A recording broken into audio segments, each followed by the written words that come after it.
Howdy, folks. Welcome to Adventures in Alberon, our 5th edition D&D campaign. I'm going to talk extra slow, and it's going to be an extra laid-back evening. Joining me are my friends, Tina, Hannah, and also at this table, in this room, at the same time, in the same place, is Alana. You may have noticed that there is not 5 people around the table. There is 1, 2... I lost count. We have also we're going to have Matt and Cara joining us in just a little bit, but they carry off flat tire, and then Matt was super nice and went and is helping change it. Yeah. So they're going to be joining us in just a little bit, but until then, a couple of quick announcements to get through. I'm going to get slightly quicker music now. This is just for the slow read-in. 1 second here. Actually, we'll start with for this music and all other kinds of music, like this little bit higher paced bard music. Sirenscape is a digital toolset that you can use to add sounds and music and all kinds of things into your games. Things like little huzzas, things like pouring drinks. Maybe one day, eventually. There it is. Slow pour. Sirenscape. It's a real slow pour, yeah. So additionally, we also have a couple of other things. We played Mosaic Team 5 last night, which is our Starfinder campaign. It is progressing pretty interestingly. They are in Siren. There is a little bit of a galactic horror theme that is beginning to creep in. And so to see that is going to re-air on YouTube at Alberon RPG Sunday at noon, followed by this at 4:30 p.m. Eastern Standard Time. We also have Instagram at Alberon RPG. It's where you can see things that are on our table. Right now, it's just a couple of miniatures, and you can kind of see them, but it's a lot clearer on Instagram at Alberon RPG. And that's all we have for announcements. A couple other announcements. In July, last week of July, first week of August, we are taking a summer break, and so we're not going to be here for that. However, I think on YouTube, on those Thursdays, or on one of those Thursdays, on one of those Fridays, there's going to be one-shots that are going to be played. There's going to be a little bit more information about those coming at the end of next week. And so you can check Instagram for details about that, but they're pretty cool. I'm really excited about them. And those are going to re-air while I'm gone. And with that, I can get us into our recap. Unless anybody else has anything they want to stall with. I'm really excited for the one shot. It's going to be so good. Yeah. I've only completely written the Camp Bright Cove one shot, but I'm so excited for it. It basically wrote itself in a day. All right.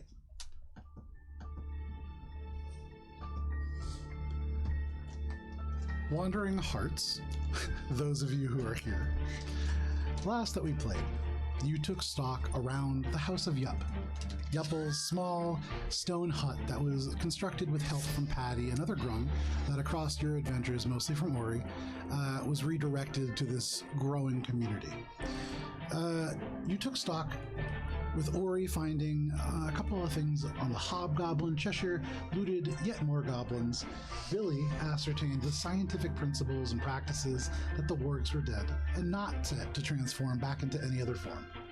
Alina, you retrieved the Hobgoblin's horse, which was named Morse and would live longer, Alina predicted, so long as Ori didn't ride it.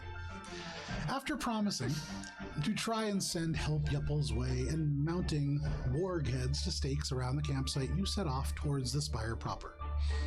As you came to the Grung-built footbridge across a 15-foot wide river, you saw a halfling merchant of some type sleeping by the river, his cart with a broken wheel resting on the road nearby. One of your members disappeared suddenly, and in an effort to head off that member, Ori went down to awaken this merchant, thwarting your attempts, Cheshire, at thievery. Minka and Ori attempted to help fix this wheel, and as the group found themselves gathered around this place temporarily, a storm began to roll in, thanks to Talon's well, that covered the large footsteps of giants, allowing them to ambush all of you by surprise. Ori fired arrows adeptly for once, gouging out 3 of 4 giants' eyes, which was actually very upsetting. Alina, you were picked up and used as a club to kill Morse, the horse, and strike Ori as well. Minka, you kept the group alive, reverting back from your horse form to the tried and true Chalice form. Cheshire, you kept the giants trapped in a hypnotic pattern in a perfect space and a perfect time to get both in a pivotal moment. Billy and Alina tried to defend the horses, obviously with Morris not terribly successful, and with the other horse crushed as well. You stood toe-to-toe as best you could and ultimately came out on top. You gathered your wits about you, tore open the giant's stomach to snatch a cloak from within for one of you, and then made your way, after assuring the farmer had fled, after that, you respawned Petal, who, still not terribly happy with you, was willing to go and tell Yuppel that the supplies left behind by the farmer were hidden away on the side of the road. You were met at the foot of the Emerald Spire by a young satyr named Urtrod, who brought you to Hearsome at a place called the Brotherhood of the Leaf, a cigar lounge, for lack of a better word. You met with Hearsome, who was disappointed in your timetable, but otherwise pleased with the results. He told you that your final task would be to take Diatre Lunsundre in. The administrator gave you the lowdown on the upcoming party, told you a little bit about the Lunsundre Estate, and gave you a few different options that you may potentially pursue to disable the powerful fence that keeps fey creatures, including Hearsome, from gating in. All of you, that is, save Cheshire, who wandered off to fence some items, and Cheshire, as you look about a very expensive-looking street, that is where we begin this evening. Give me just one moment here. But the magic items. But the gold. Okay. Give me 1 second here.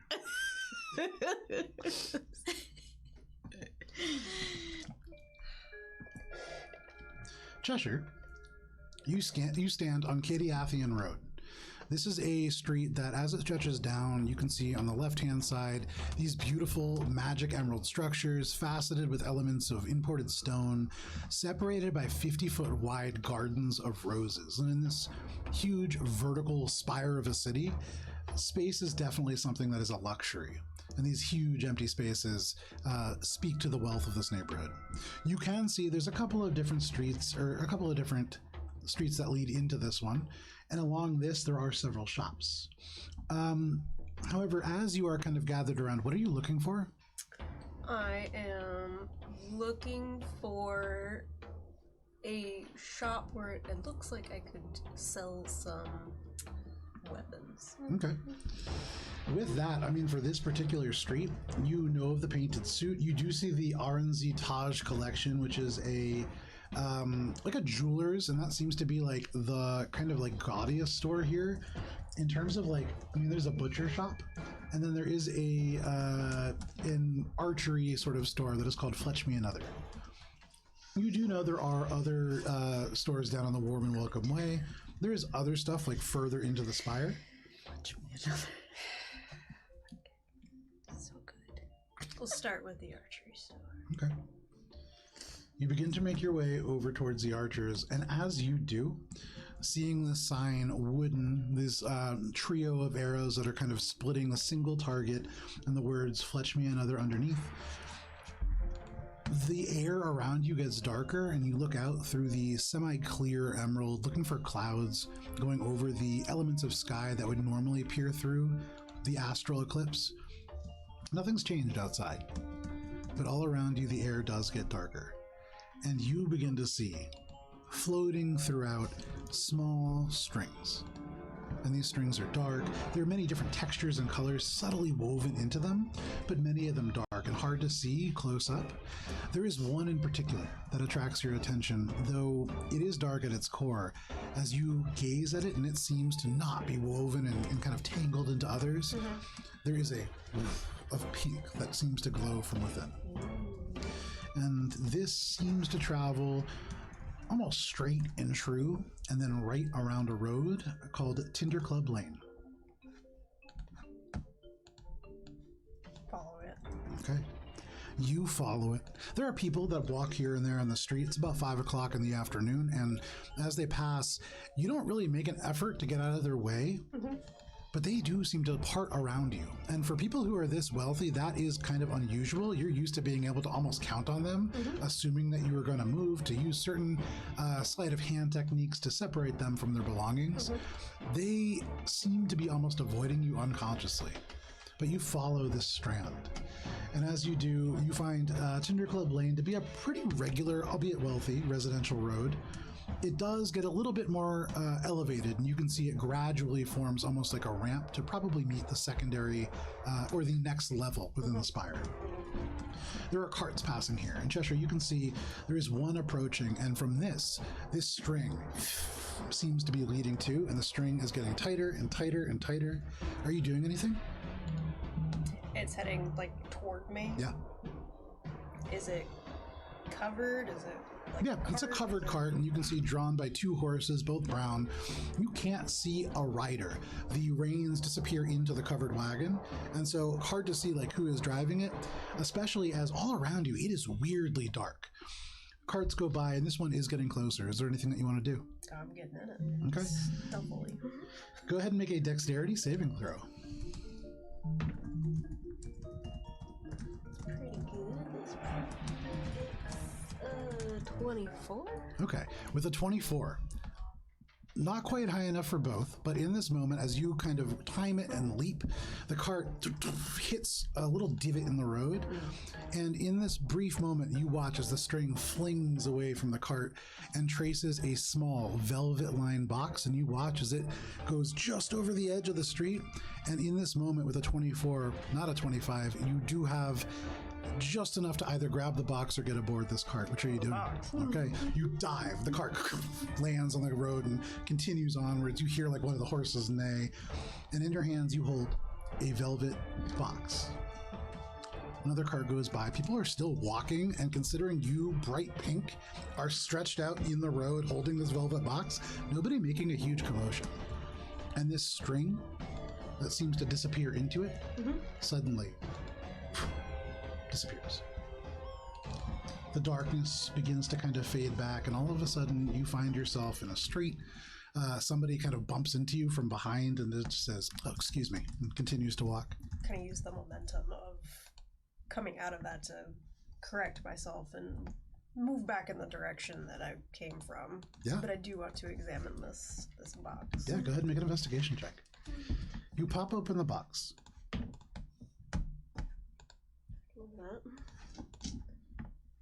That's a dirty 20. Okay. Give me just one moment here. Wait, 21. With a 21, you pop open this box, and within, you can see there is a small lens. It's wrapped in gold, and so the frame itself probably quite valuable. If you pop the glass out of it, although looking at it with a 21, certainly not glass. This is some kind of crystal. But were you to pop the crystal out of it, this would be probably too large to be like a thumb ring on a human. It's, as you look at it, this seems to be more like a monocle. All right. Some kind of lens. And as you hold it in your hand, there is a very minor magical field to it. More magical items. Wonderful. Making my way back to go offload some of the stuff out of my inventory. Okay, you begin to make your way back. For you, Alina and Minka, kind of cutting back to where you are exiting this Brotherhood of the Leaf, you can see the road stretched out. There is no Cheshire. What would you all like to do? So I mean, I'll briefly like look around for Cheshire, but it's mostly just like for show, because I know she's not going to be there. And I'll be like, let's go to the painted suit, I guess. Yeah. Because we really want to be ready for this. Is it a heist? I'm going to call it a heist. They did mention a masquerade. Have you ever been to one? Have I ever been to a masquerade? I would say so a masquerade in like this world is something that is originating in Derby. And so like a Darbishman's masquerade is kind of like the theme as it's traditionally called. It comes from make a history check. I'm getting ahead of myself. I like lore. All like lore. Yeah. That's gonna be 12. No, probably not. And you know what has to do with masks? Okay. I mean, Kirsten just told you about it a little bit. Yeah, Alina would be like, well, I mean, I love parties, obviously, but I've never been to a masquerade. Hello. Oh, Matthew. Welcome back. You made it. You did such a good deed. Such a good Matthew. Yeah. I did it. Look at that. Can one of you just tilt the camera a tiny bit towards Matthew? Or rotate, I guess? No, that's the back cam. Oh, whoops. There we go. Yeah, it's mirrored. That's why it's. Wow, that was good. Welcome, Matthew. Hey. This is my friend Matthew. We talked about him before. I tried to stall everybody. I did a really good job, and it was pretty smooth. Pretty smooth operation. Oh, I didn't mean to blow this, but I was stalling earlier. Pretty clever. It's like there were two of us not here. So you make your way over to the painted suit. You, Alina, thinking about, do I know much about masquerades? Not a terrible amount. But for you, Matt, you all just exited the Brotherhood of the Leaf, and you are now on your way to the Painted Leaf, unless there is anything else that you want to do. The painted suit, you mean? Sorry. Painted suit, sorry. To go get fancies? Yeah, go get fancies. All right, I like fancies. Yeah. Get some fancies. Fair enough. So all three of you, Billy very briefly is just like, I'll catch up, and just like goes over and grabs a bite to eat. This is a building of wood and plaster. It's almost out of place here because everything else, imported stone, magical emerald, this is just run-of-the-mill plaster. 3 stories, however. The first 2 are like, you can see clearly through these larger windows, like a shop-like space. There are all manner of clothing in very unusual sizes and configurations. Definitely a place that caters to many different kinds of people, with people being maybe like a loose word for the menagerie that uses this place. There is also a basement that you can see, and emerging from it, and it's like in view of the door, so you can see like kind of framed. There is a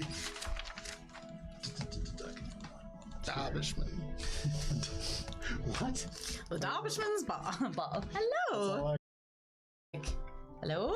Okay. Kirsten sent us. She turns, and her eyes narrow a little bit, and then they pop open, and she goes, "The Wandering Hands. Yeah. I've heard of you. Come." And she like puts these jars down, and you can see all across the counter just different paints.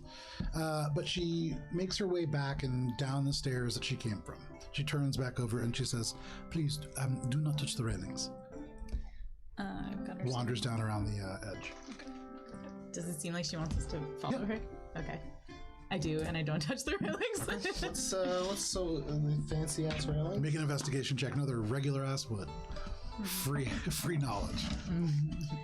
I think it's just gonna like hold her hands around her like staff and just kind of like tuck herself and try not to touch anything. Roll a d20. Okay. 13. 13. Okay.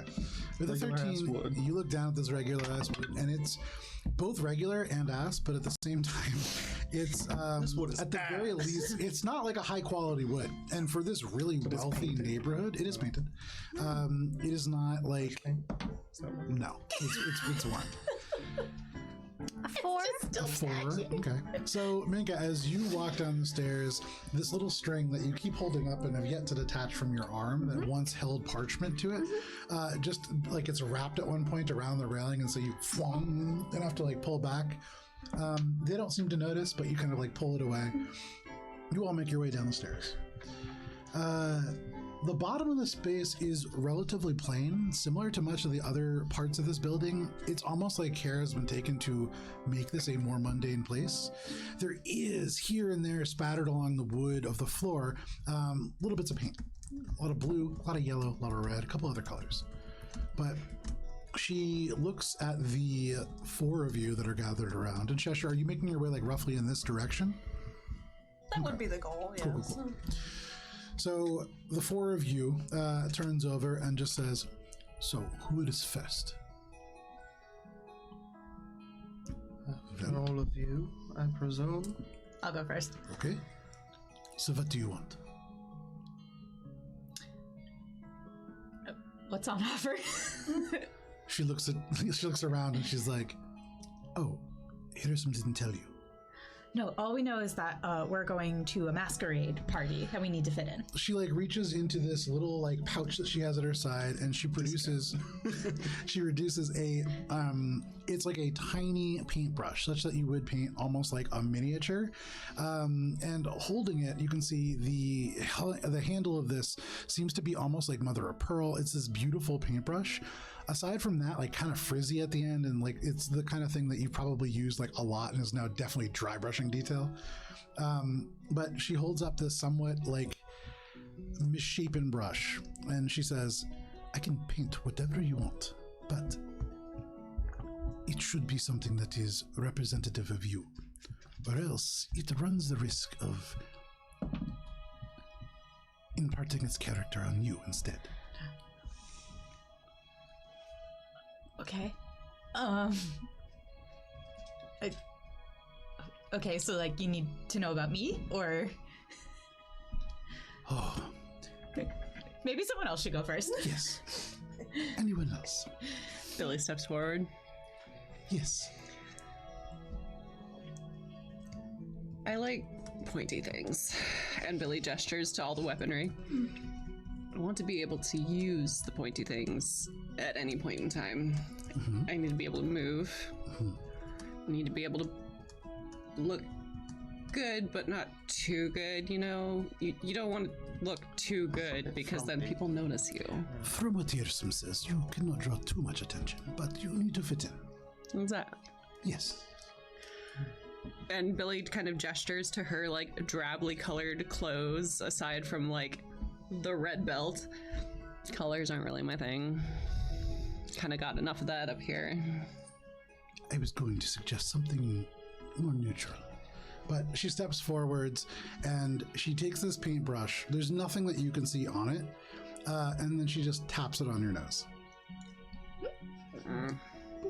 Oh, nothing happens.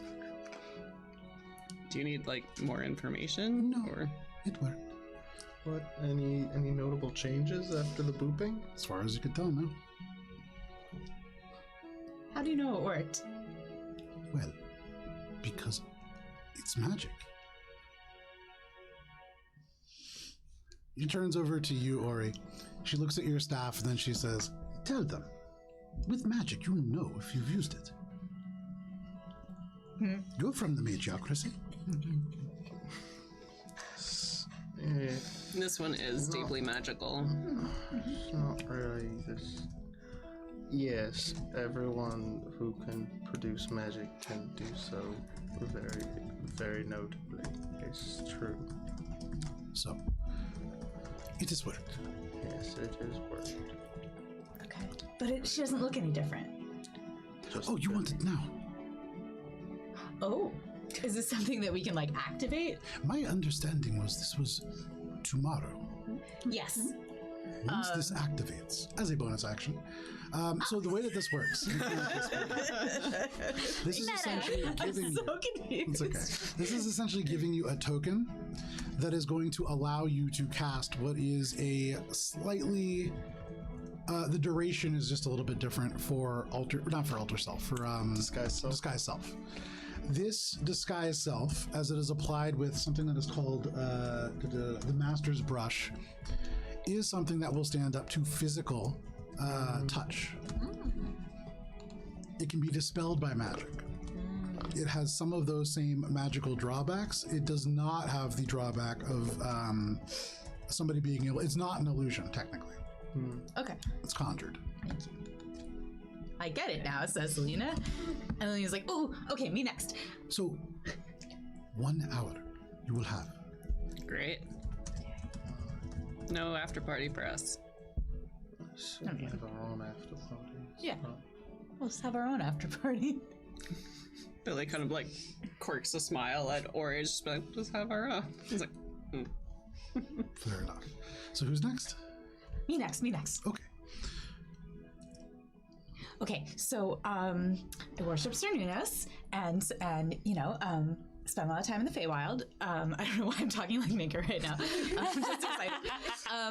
And so, you know, I usually wear like clothing that I can move around in, and anything that sort of is representative of like the forest and Cernunos, because he's like the best, obviously. Sure. Everybody's entitled to their opinions. She thinks about that a little bit, and then taking this paintbrush, she just goes over and she goes, Are you ready? Yeah. She taps you right on the nose. And for you being from the Feywild and kind of innately feeling this connection to Feywild magic, there is this little static shock that you feel that is almost certainly some kind of a spell. But no problem. She says, who's next? I'll go. Okay. I really like the stars. I finally got to see them for the first time. They were great. I really like flowy clothes. They don't need to be practical per se, but I really do need pockets. I do have a lot of things. You see like a big smile across her face, and she says, "This is my favorite. Not practical, but pockets. I like this." Also, I really like jewelry and gemstones. I also have a slight problem where I glow too much sometimes. We might need to mitigate that. That might be more complicated, especially if you want something that is more discreet, flowy. And Okay, that's fair. I guess if I do start glowing, we're probably busted anyway. Okay. I'm from a small town. I don't know. What else do you need? I don't know how that works, but that's fine. Okay. She takes the brush and she just taps you on the nose. And then she says, your mask, it might help. Oh. She turns over to you, Ori. And what about you? And you probably know more about it than I do at this point. I'm a simple elf from the Magiocracy. And that's about all there is to it. So just Magiocracy for no reason. Sure, why not? It's fine. Goes over and just taps you on the nose. Those pants are very tight. Could you loosen them a bit, or is it too late? You shoot fast. Haven't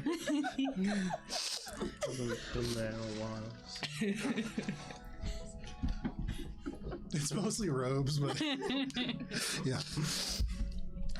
To have a person who literally paints clothes on, so your pants are too tight.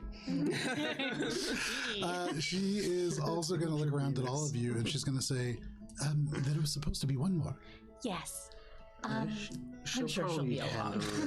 She's very pink. She's hard to miss. Probably gonna do Until she's something not that hard to makes it miss, and then she's very just around. difficult.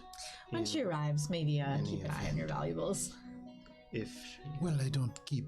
She gestures around. So far, very much you've seen nothing really here. Some jars of paint upstairs, plaster, wood, not even the kind of organic, not terribly valuable, but still very cool magical emerald that the city is made from. Just plaster.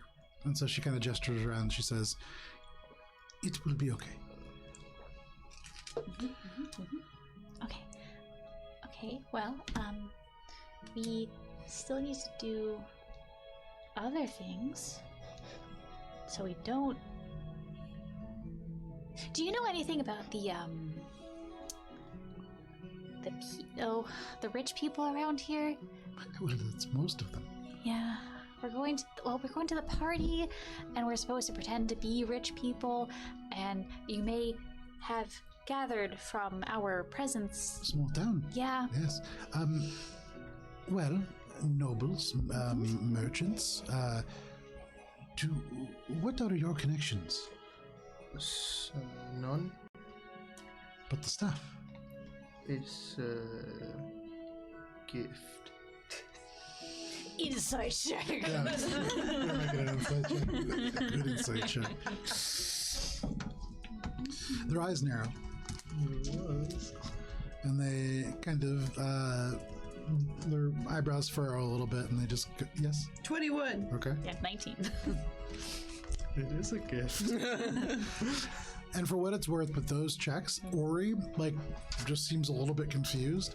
This person also seems very confused by Ori being confused about this. There's something that's like not really adding up, for what it's worth. But she kind of shakes it off a little bit, and she just says, well, I didn't mean to bring up anything sore. That's all right. At this time of year, there's nobody who can check on any connections to UHEX, to perhaps somewhere far away. Okay. Darby, Ganon, Tenok, Dominion. Okay. There would be all those sorts of people. Okay. Cheshire she really would be the one, wouldn't she? Well, I'm sure she'll be back eventually. She always comes back eventually. Yeah, Like that's a true. dog that you let out. You can come back whenever you want at this point now, including like right as Alina says that, if you would like. You know what? Sure. Yeah, nice. She called me an animal once, so I don't feel bad. Yeah, no, absolutely. Exactly like that. So you appear on the stairs, kind of tracing your friends down. There you go. Cheshire. Hey. This individual turns over to see the bright pink form of Cheshire walking down the stairs, and she says, "Oh, brilliant. Yes, I know. Thank you. What sort of attire would you like?" Ooh, Something brown. you know, something Scratchy. flashy. If you can keep the pink, I like the pink. Oh, of course. I want to be the center of attention. Extra Always. scratchy. Say no more. And she goes and just taps you with this really like kind of weird looking brush. And there is a little jolt of magic that you feel as it jumps through you. So exciting. She What's looks this for? I'll explain it on the way back. she looks a little bit confused again. And she says, "You're very unusual." Yeah. What, like us as a group? Yes. Yeah, we're still finding our rhythm. Work in progress. Really. Why, do you have any advice? Yes. Don't act like this. Where you're going, it is a place of good company. And so Hiroshima has been preparing you all for this. Well, he has said he's been very mean to all of you. Oh, and that, yes, he has been very mean to us. That's very true. Wait, that was on purpose? Well, the people that you are about to be surrounded are. Assholes. Eh, Also assholes. have you heard Just of? said that. Well, have you heard of passive aggression? Yeah. Where you are going, it is almost real. Oh, But oh. cut through. Are there just going to be a lot of sad people? More mean than sad, Okay, but okay. I'm sure deep down inside, yes, very sad. Okay. That I'm used to. It sounds like a bad idea. I vote anything else. It's going to be a masquerade. Oh, never mind. Let's go. Well, so clothing check. Thank you very much, by the Yes. way. Do you need anything else from us? No, you were sent here for my help, not the other way around, so I'm quite okay. Okay. Okay, so check. And then we need to figure out how to find and turn off the weird thingamabob. And then we probably should get new rope. That poor rope. I'm sure there's something else, but I lost the paper, so I don't know. Why don't we head back to the Manticore? Yeah, but that's gonna be later. I would offer to excuse myself, but I this is my store. We're leaving now. Sorry. Are we keeping secrets? From you especially. Okay, why don't we all go back to what's the The Wincing inn Manticore. called? Wincing The Wincing. Thank you. Manticore. Why don't we all go back to the Wincing Manticore, do some planning, and then get some rest before the party. For some reason, my mind went to do some crime. Crime. Crime, always. Crime is after. That's the after party.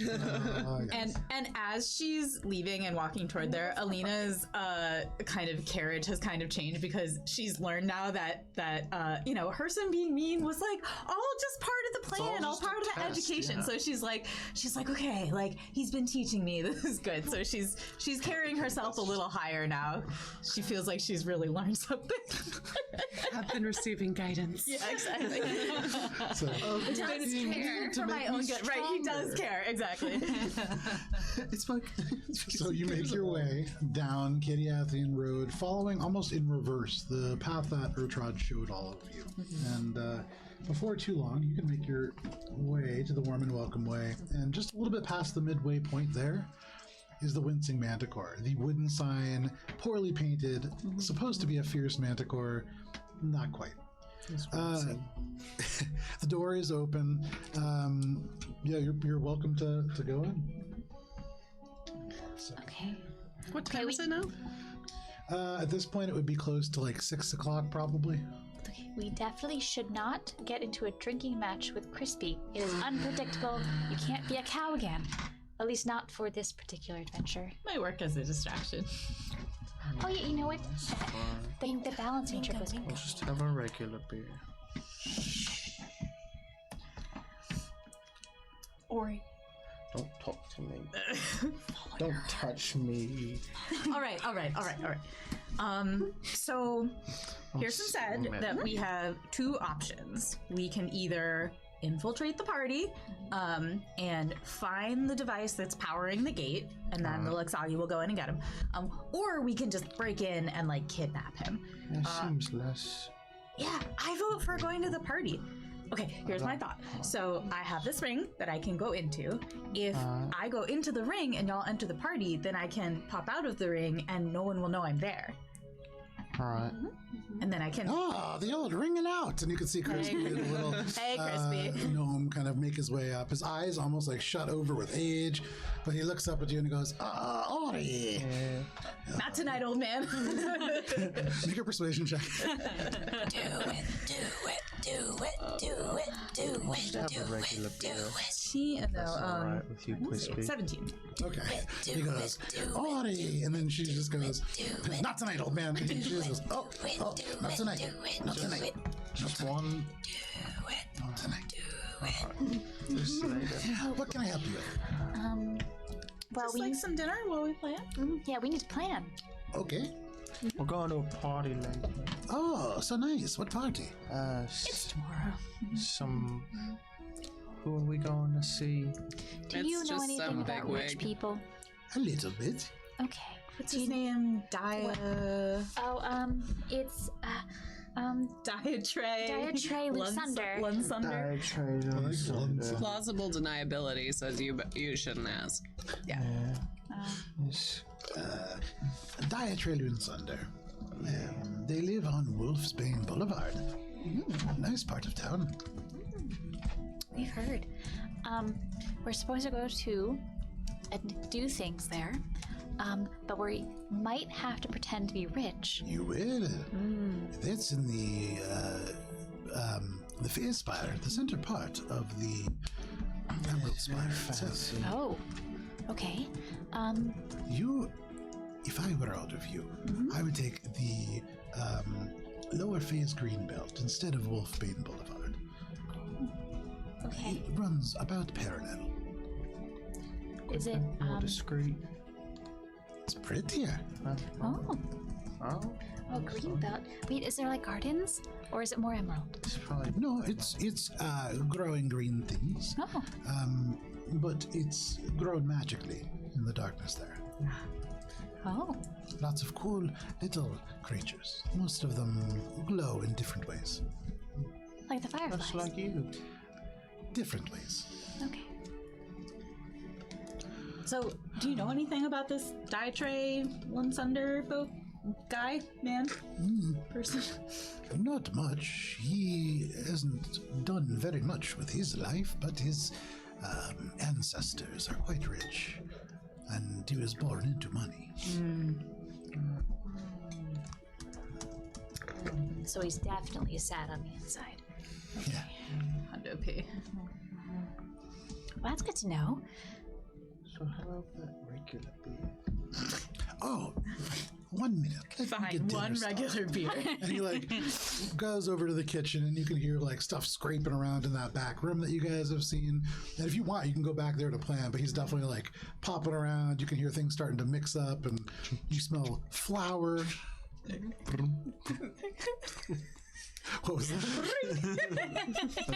Don't worry about it. Don't worry about it. Cooking noises. Yeah, can we just like sit around a table or something so we can Yeah, there's that table in the back. You guys have been there before. Yeah, no problem. As Crispy goes about cooking what looks like it's going to be some kind of bread, he like throws it into this like stone bowl and puts it in a dark place right next to the oven, but not quite over it. Begins to like light the fire and everything, and you guys can plan. You have a nice table. It's relatively dark here, and there isn't a window looking into the space, so it's pretty private. Just through the door on the other side, or you can see like the bar, and maybe Crispy forgets after making the dinner, but he doesn't bring you a beer. Aw. So we should probably come up with some cover. Didn't Handsome say he already had that covered? We have an invitation. That's named for somebody, but the Pearson rest said of us. he would literally only leave the cover to you. We have an invitation. I'm assuming it has a name on it. Do we have that in our possession? The invitation? Oh, Ertrod has that. He's going to drive you guys. He said it was for the invitation is for like a group. The page. It is for a group that is representing the person that you all interrogated who lived at the Ambertint abode. The person whose name we did not get. Correct. Well, maybe we'll find out his name on the invitation. Maybe one of us should stop by Luxagi Barracks and see if anyone knows that guy's name. Oh, I thought you were going to say the Amberton abode. No, that would be worse. Oh. I forget. Is that guy like in custody now?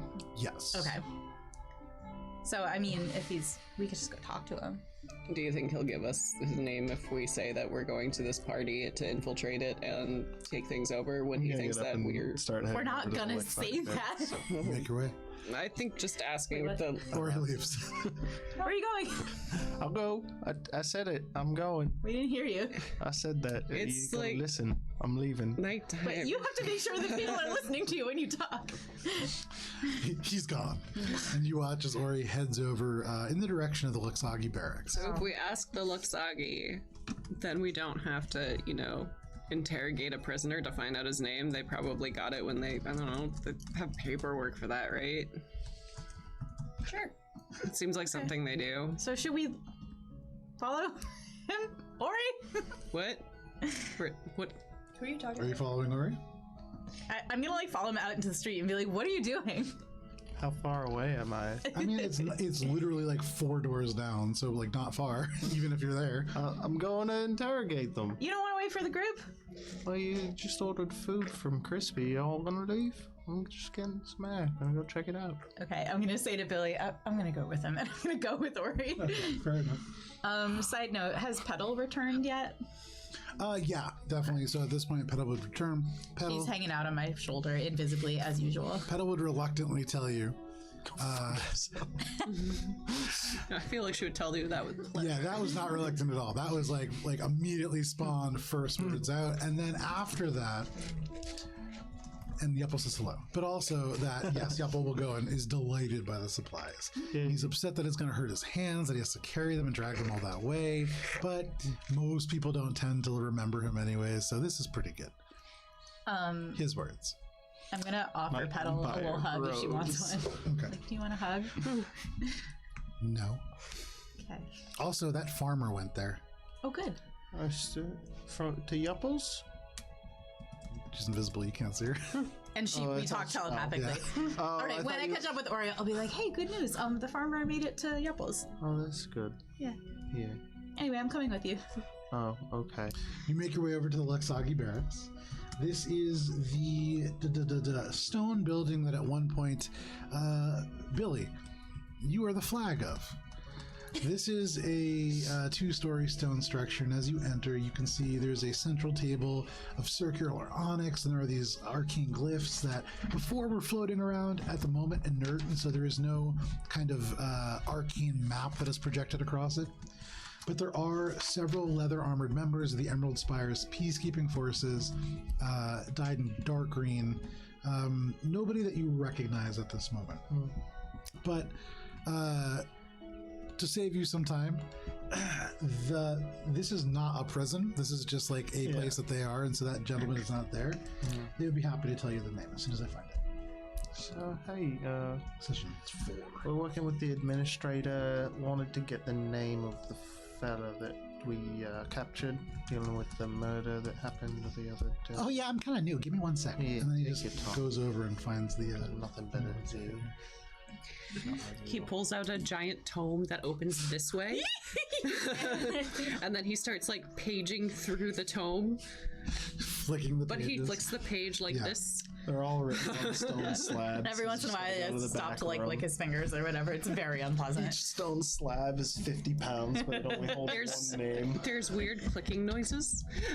Gotta go into the Pash back. Amberglass was the name. Pash Amberglass. Alright. Well, that's all we Amberglass? needed. So, Well, wait, do you know anything about him? Not Like, is there anything in there? in where? I don't know, that book that you just, that you said he was flipping through. That Cara made up. that Cara made up. does that Sorry. name have any significance? I latched onto it. Does that name have any significance?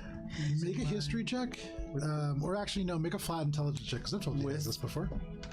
Uh-oh. With the dice. what question is that? It's a 7. It's a dumb Yeah, question. nah, you don't remember.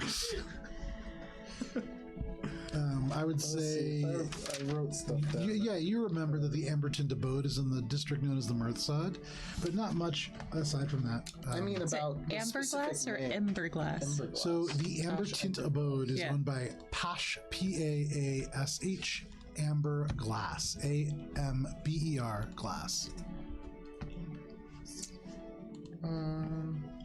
It'd be cool if I wrote in my notes things that were actually useful and not just how Ori is feeling.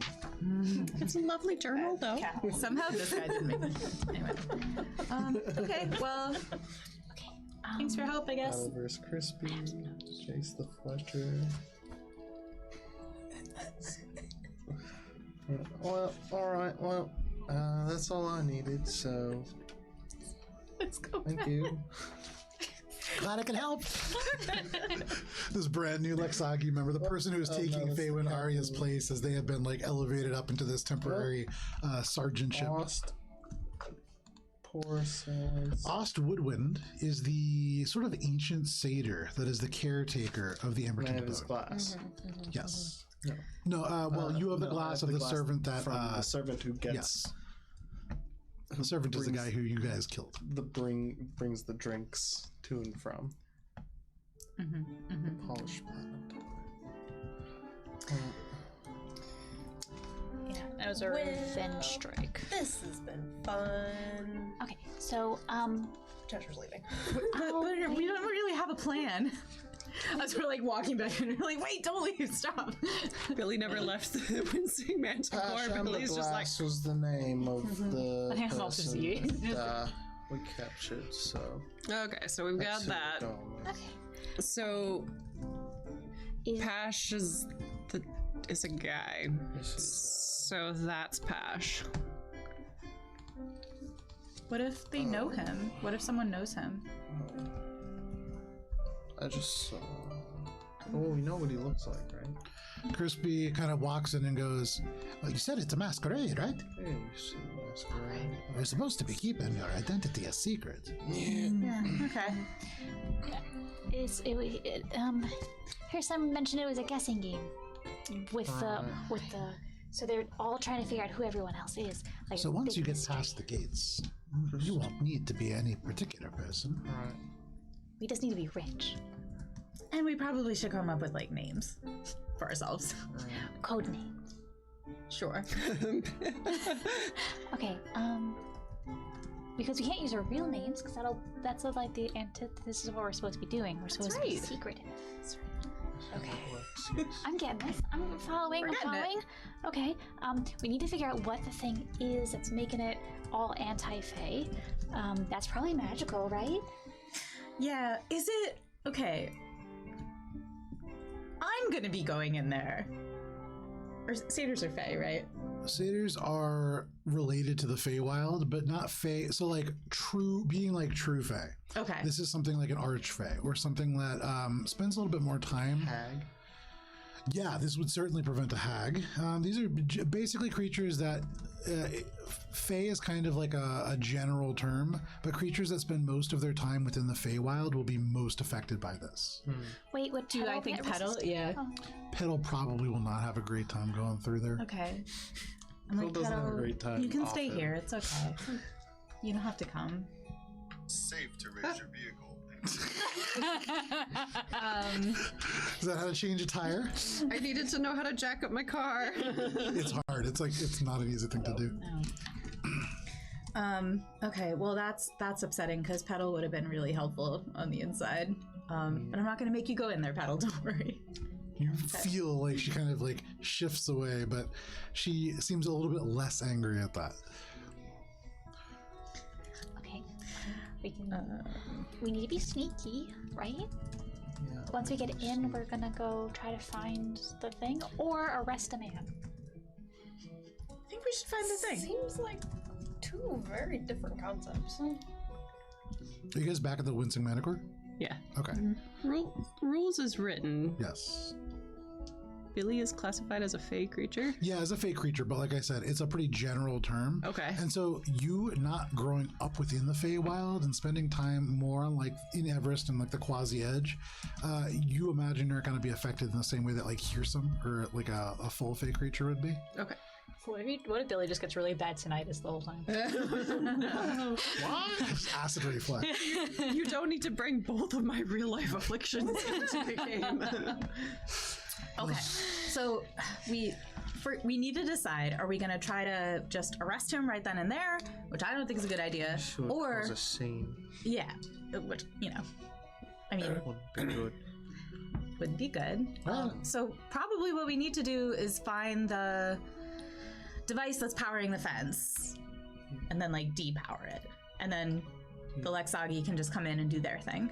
Yeah, that's probably the easiest thing to do. Okay. So how are we going to do that? I mean, We're I gonna still go think in I should with go in the ring, and then I'll be able to do recon, and no one will know that there's a person missing. Alright. Who knows about fences? Fence, like the concept of a fence. I have heard of that. I mean, like, who has? Okay, the fence is connected to something, right? How Usually is All it? fences are connected to something. He Right. said we'll know it when we see it. Sometimes That's what Herson said. He What said kind of it'll be fence are you talking notable. about? Would it be? Okay, It's okay. like a So map. You speak Thieves' Cant, right? Yes. Crispy speaking Thieves' Cant. Oh. Was, So Minka inadvertently began speaking Thieves' Cant, and basically, yes.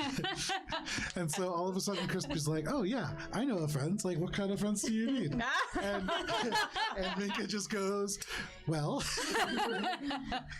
just fences," and that kind of confused him. So he looks over and he looks at you and basically just kind of says, "What kind of a fence?" well, we're trying to get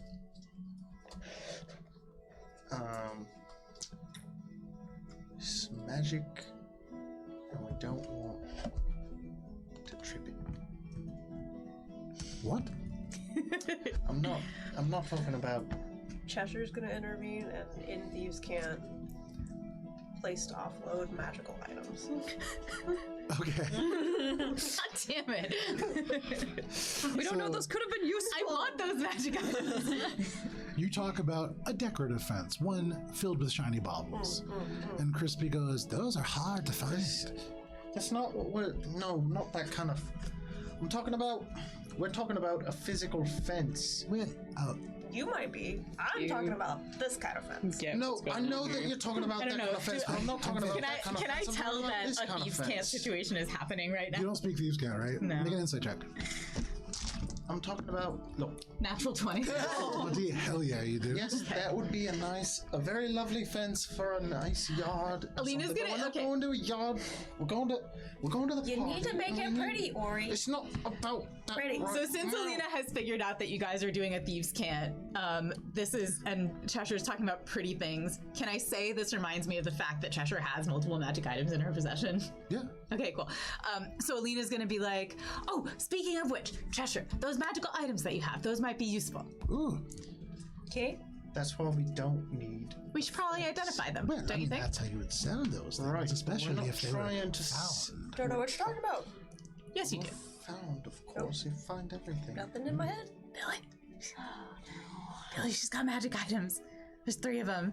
It's a bag and a cloak and a Make it just like turn crown. toward Crispy and be like, okay, listen. Cheshire. There's a, as this what has you're been saying, there's a fun. real Cheshire. No. Cheshire's leaving. Can I try and get in her way and just be like, stop, like maybe How will just you know how to get the appropriate price if you haven't identified them correctly? You got warlocks into the door. Whoever said it was about getting the best price. I have nothing. Okay. What do you want for them? Oh, from you? You couldn't afford it, dear.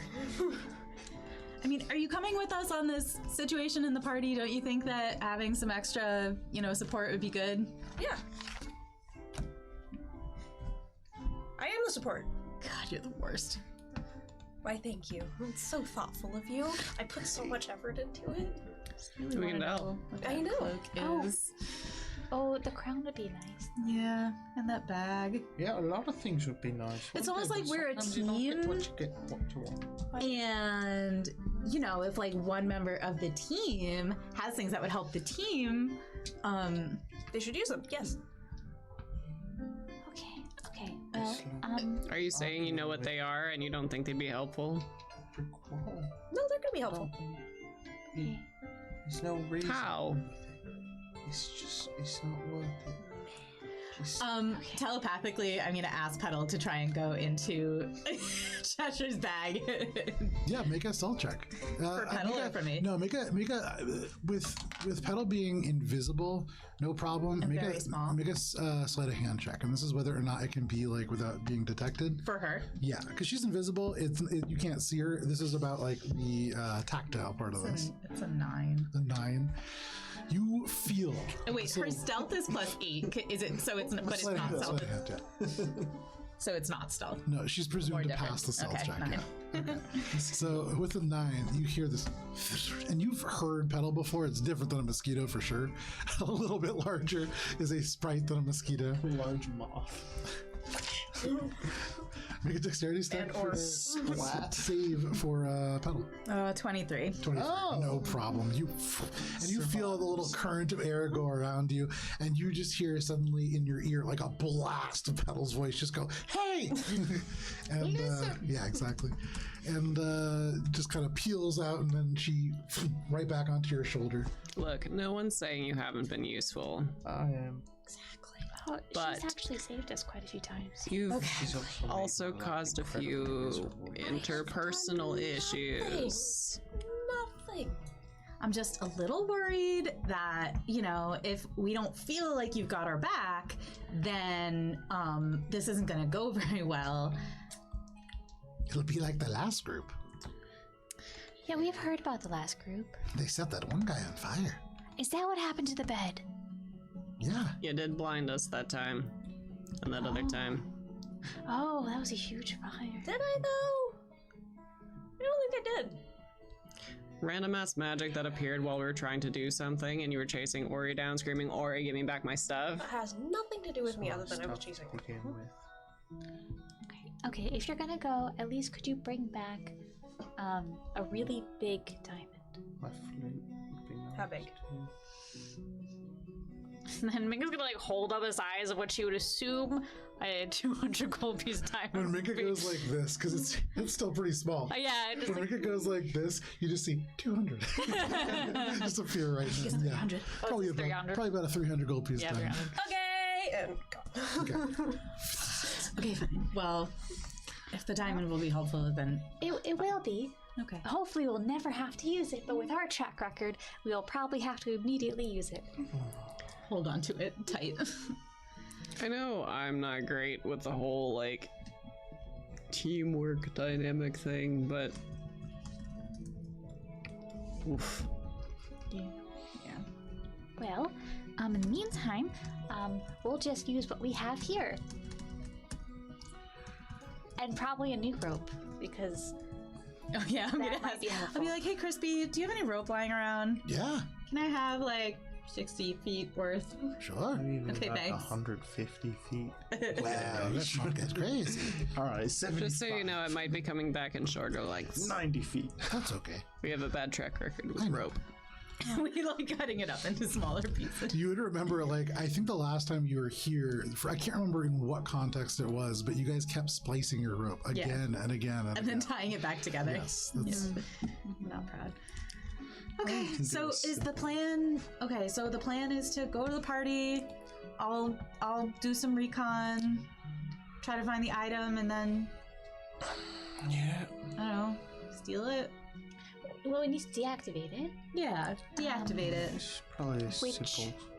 Does anyone have any spells that can do that? I'll probably take a look at it. We got a sword. It's really hard to, like, Suss it out a bit. destroy a magic thing.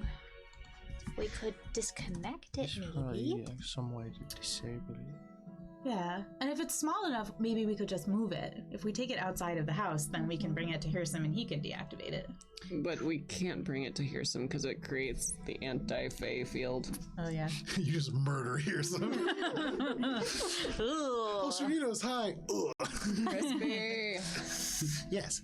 Never We've mind. got, like, magic items that wreak havoc in the city. What do you do with them? Well, I would never do such a thing. But Crispy. what do you mean? Say somebody's got a hold of something they shouldn't. Where do the Luxagi take the item? Oh, well, second here.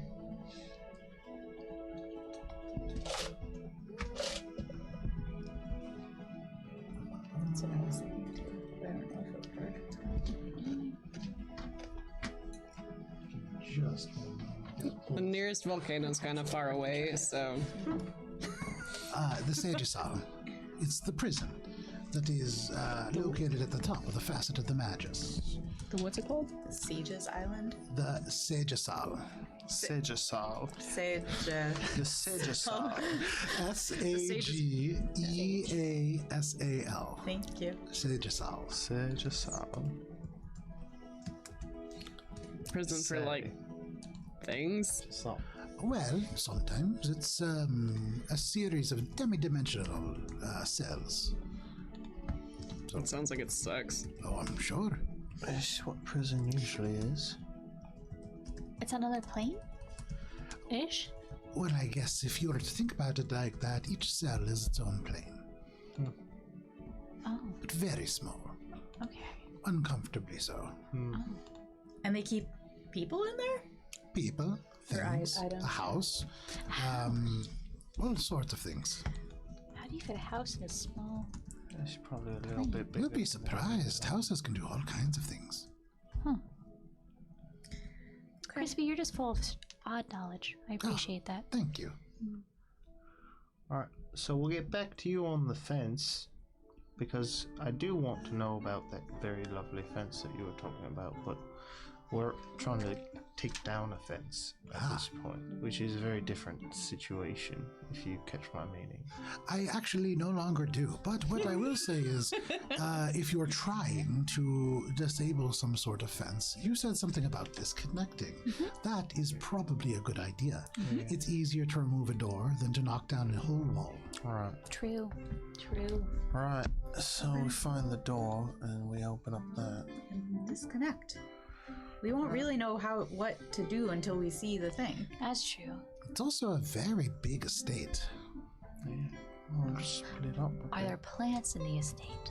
I've never been in, but I've seen it from the Imagine outside. that a place of such high society would have at least a few living plants Would they know?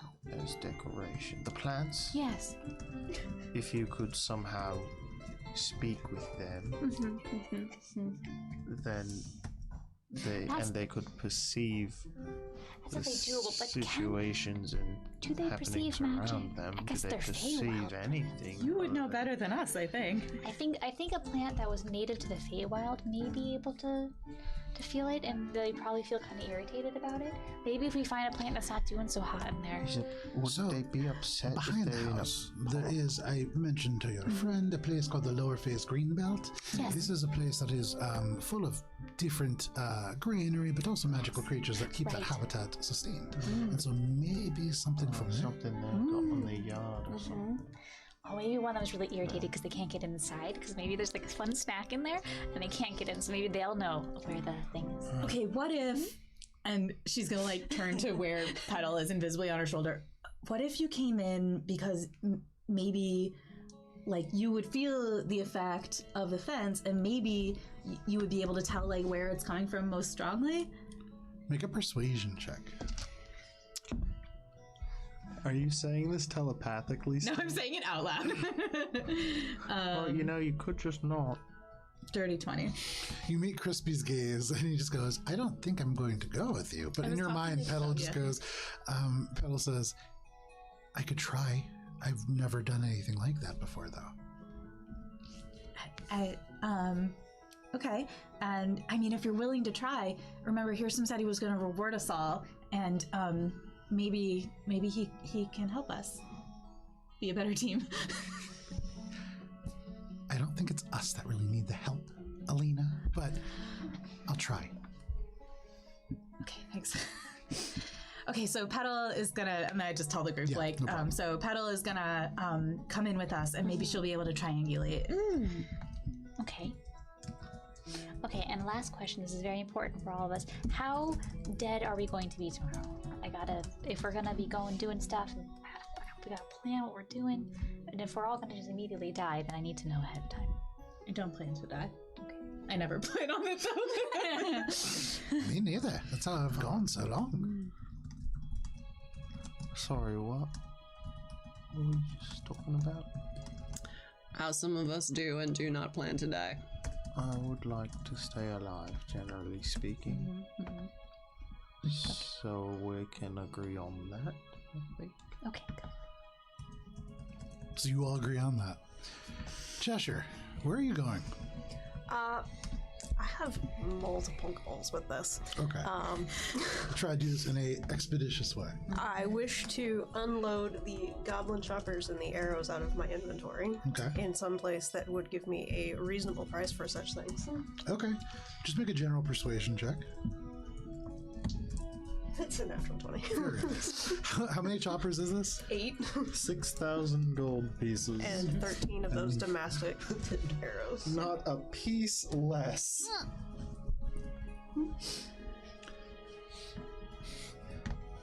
With that natural 20, what I will say is you do find your way eventually down to a place in the warm and welcome way that is called Tomgar's Anvil. You've, I think, mentioned Tomgar before, or maybe met him, I can't remember. But he's just like a... He's in my notes. He is just like a pretty workman-like dwarf, and no problem seeing the steel. Very unusual. It's cool to him. With the arrows and the choppers all together, he'll give you 55 gold pieces for it. Perfect. Nice. Do you tell him if he asks where you found them? No longer being used. Okay. Found him in a dead guy. Gathering dust. The end of somebody's life. No problem. So you do that. What else? I am looking for diamonds for Minka. Okay. To steal? To steal. Ideally, first. Or trade. Okay. But not with a human. Just Okay. 1-for-1 exchange Gotcha, for gotcha, another gotcha. item. So the Aranzi Taj collection is one that you had seen. This is one that is run by a copper dragonborn named Aranzi Taj. This is a jeweler's that has a massive collection of raw and cut gems. They are sold typically at 25% above their price, which is not, it's a little higher than normal. With that natural 20, you can knock it down to 20. However, if you are looking to buy a 300 gold piece diamond, it's gonna. I'm not looking to buy. Gotcha. So wait, what are you trying to trade for it? Something from my inventory into its space and then it into my inventory. I gotcha. So swapping it. Interesting. So, worth noting. Cup of soup and a song. The front-facing wall has no windows. There are small runes that are inscribed to allow passage into, and I would say with your check, you can tell as you are like getting ready to go in and everything, and you see this little glint. You've seen stuff like this before. This is like a one-way passage, and you could walk right in. Whoever has this enchantment, and this is something that has been in place for at least a year, and so this is like a permanent enchantment, or at least as permanent as they come, would be able to change that directionality at will. So if you run out, they can just turn you right around for what it's worth. It's not worth that. Keep looking. That'd be fun. In like a fairly short amount of time, that is the closest place that you're going to get a fair price from. These 300 gold gems are on price for 400. Ridiculous. Well, the diamond just has to be worth 300. So does that mean that you pay 300 for one that's worth 200? So but then from like a spell knows. From a super meta standpoint, I hate that system for gems, and I understand why they did it that way. So when we talk about value for gems, we're talking about mass. And so this might be a very large diamond that is just real shitty looking and kind of scraped and cloudy. Dense. Or it could be just a tiny, little, beautiful, but very, very dense gem. It could be all kinds of different things. Because what is value? Yeah. But perception. If you really love charcoal, you can theoretically cast Revivifier. Enough pressure. Yeah. So, In scanning, do I see a diamond that would meet Mika's requirement? absolutely. So this has up to 1,000 gold piece gems from most of the major kind of collections. And these are stored in these two long rows of crystal cases that do feature both uncut gems and are jewelry of an artistic nature.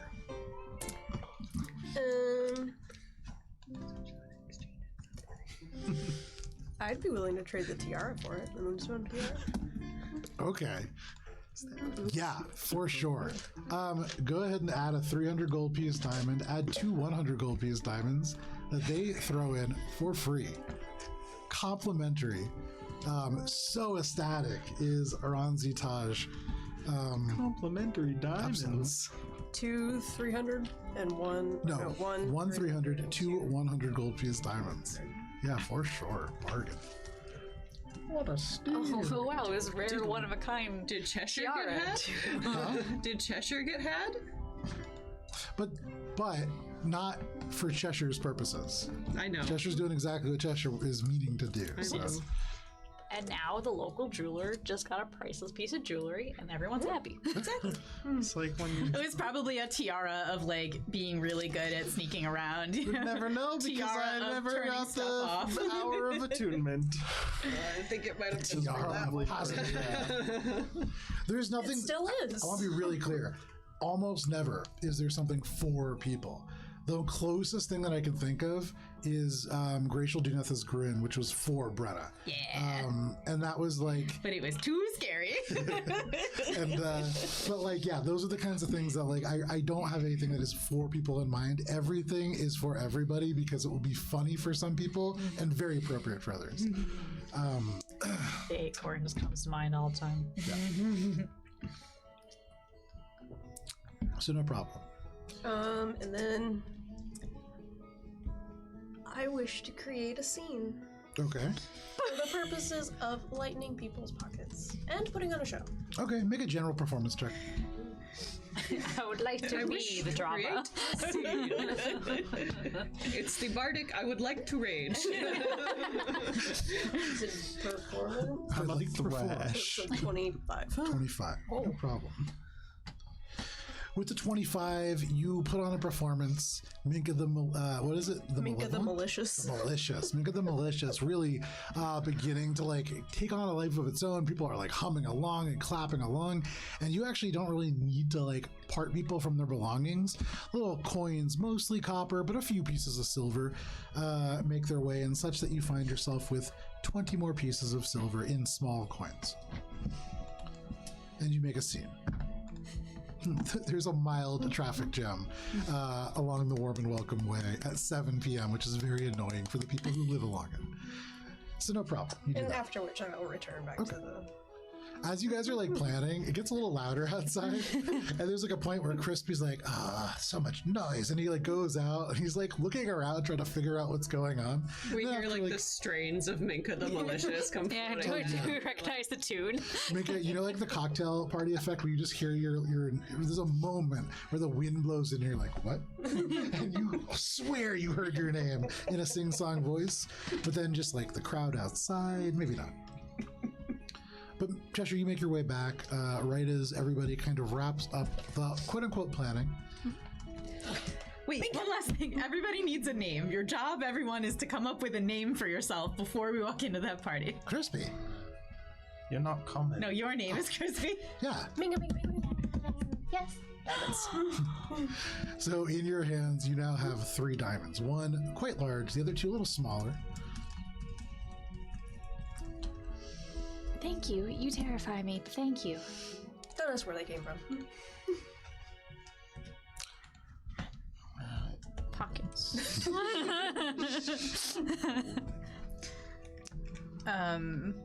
Alina's gonna like stare daggers at Cheshire and be like, okay, so I guess we're ready. And I'm going to bed now. It's 7 p.m. going to bed. Unless, of course, there are any magic items that we need to identify. Nope. Okay, bye. I'll go for it. Clop, clop, clop. Yeah, As I'm soon as clapping. Alina leaves, I look over at Crispy and I'm like, No, she kind of scares me. Sorry, you're on your own. Hops off the stool and kind of walks over to begin cleaning up after dinner. Do it, do it, do it. If I'm Crispy, not is drinking, the library you're not. open late? Oh, what library? We can't go in. We're not part of the. We could try. What's the name of it? It's It's the Austin Lock. The Arson Lock? Yeah, No, Austin. probably not. They're very austere scholars. That's after this. Henderson could make an introduction for you. Yeah. Of course. Yeah. kind of want to keep it a little more undisclosed to hear some, if you catch my meaning. Well, now he's gonna know. Yeah, you know that I've known Henderson for a long I time. do know that. I like Yori, but I've known you for like a week.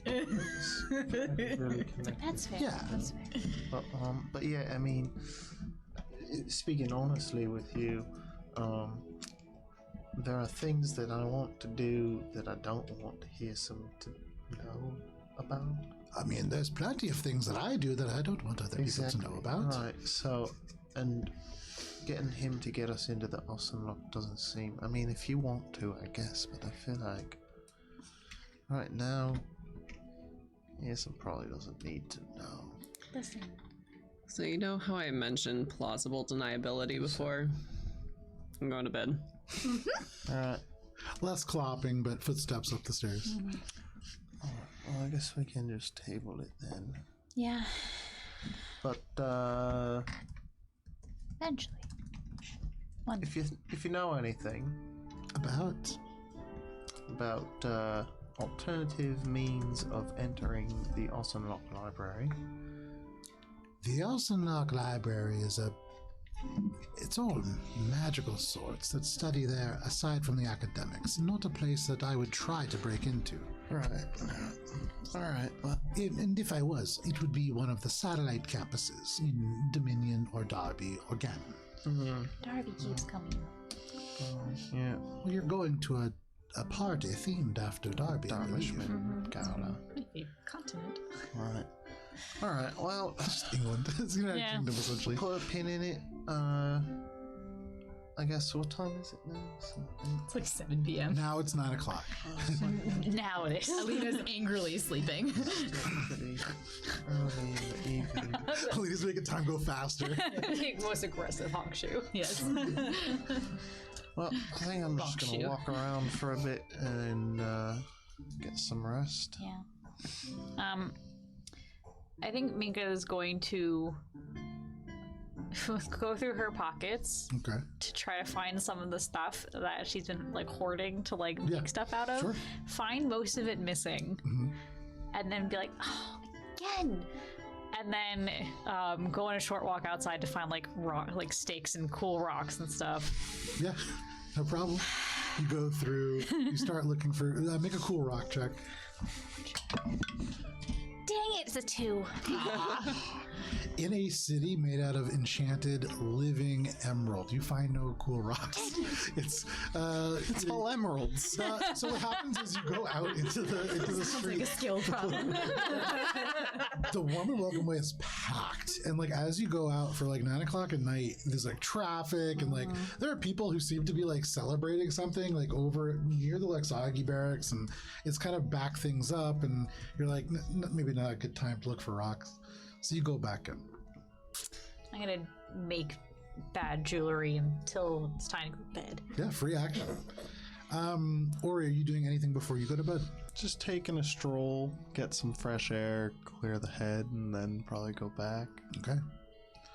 So all of you find some sleep. You can mark off a long rest. I don't think anybody's used like resources. Some point before I go to sleep. I think it's the same day as the ogre fight. It is. Oh wow, yeah. Once I'm alone, I want to examine this monocle closer. Sure. Do you have so are you attuning to it? Yes. Okay. So spending an hour before bed attuning to it. It is cursed. What? It's cursed. It is not cursed. Much. Yeah.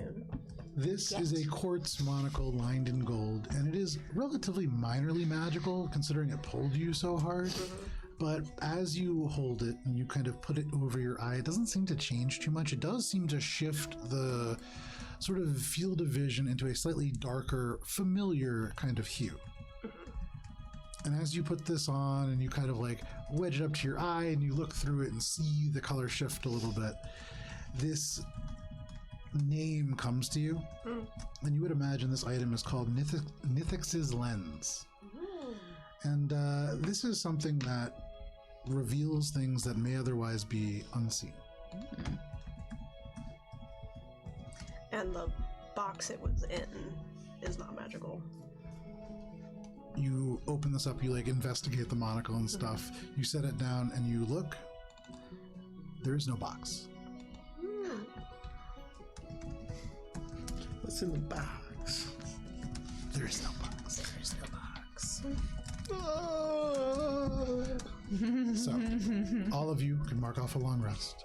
And because it is 8:30, this is where we're going to take a quick break before we come back. And if any, we can do quick things in the morning. But if you want, we can absolutely fast forward into the evening and begin making our way to the party. I would like to fast forward. Cool. Yep. So we'll get back and we'll talk a little bit about that. Party But it is time. 8:33. We will be back at 8:44. We'll see you in just a little bit. Bye.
No thanks. Howdy, folks, and welcome back to Courts of Everest. Thank you if you stuck with us through the break. If not, welcome.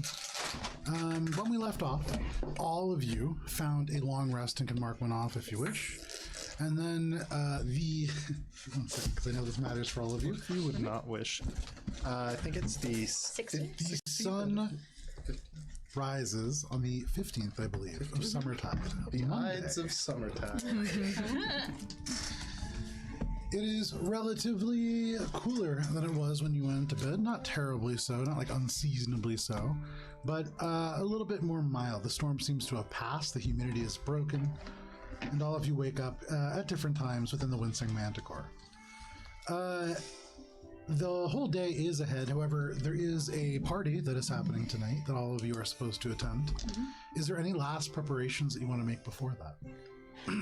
I wish to cause another scene. We'll get to that. I'm gonna check with Minka to make sure she prepared the spell that's gonna help us be sneaky. Okay. Oh, and sorry, meta question. If I am inside my ring and Minka casts a spell that impacts people around her, is it possible for it to? No, so I have to be outside. Okay, cool.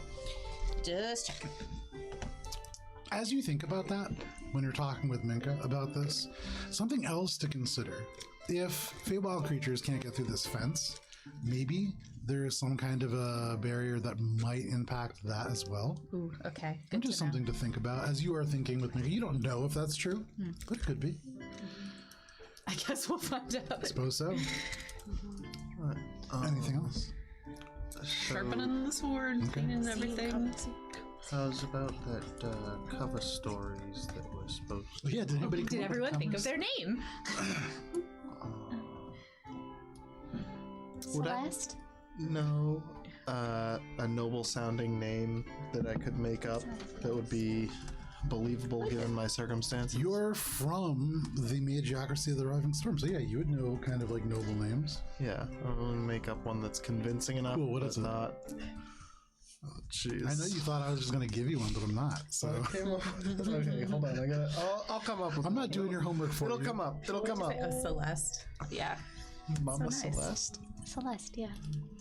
So Minka is going to be Celeste. I think it's appropriate. That's great. Also, we can be. We could do the whole. We're a band again. I don't think we could do that. We're for supposed to this be like the situation. entourage of what's its It's name? supposed to be a bit more Pash, Amberton. Pash. Amberglass. Amber. Pash Amberglass. So Oh, is that- that one's Pash Amberglass. No, I can't be because we're Well, at not. the gate, you're Pash Amberglass because they're gonna 'cause look that's at the our name on the invitation invitation. and they're gonna be like, "Who are you?" And we're gonna have to be like, Does "We're not that does guy." We're I feel like representing. it's gonna be potentially a problem. I mean, yeah, because you're not Pash Emberglass, Like I but know what he looks like, right? From when because we I've got something to handle that. Don't worry. What is it? I don't want to use it now. Okay, you're mysterious. I get it. you saw 10 unmasked dead faces, and one of those is Pash Emberglass. all right. You did not stop to find out. figure out which one. Yeah, you just went through all the bodies. Right. Oh. We could just say that. Oh, it wasn't the guy we interrogated? You interrogated a gentleman who was part of that resistance movement. The loot all came from the group of people, and so One of which Oh, none of you sorry. I ascertained. thought the guy we interrogated. was that's Pash. I was also Pash. thought that was the nope. No. Okay, Nope. never mind. Most likely killed Pash, and all we know about that group is that they were killing him in retaliation for a mysterious sickness that started around the same time as an addition to the Emerald Spire. So, and that's all we got. All right, so I guess we're just gonna wing it then. Yes. Well, so we need names though. We can say that Pash is sick and that we're here on his behalf. Collectors? Are we collectors? Sure. We can collect things. Okay, but we need names. I cannot emphasize enough how Celeste important it is the that we have Collector. names. I mean, I feel like that's pretty appropriate. Okay, Alina, what's your name gonna My be? name is gonna be Rhonda. Rhonda? Good. Excellent. Now announcing Rhonda. Yeah, no problem. So Rhonda, Billy. What's wrong with everything? Never. What's wrong with my name? No, What's it's wrong with Billy? If we get caught or whatever, we need to make sure that our real names aren't connected to us. Also, it's a party.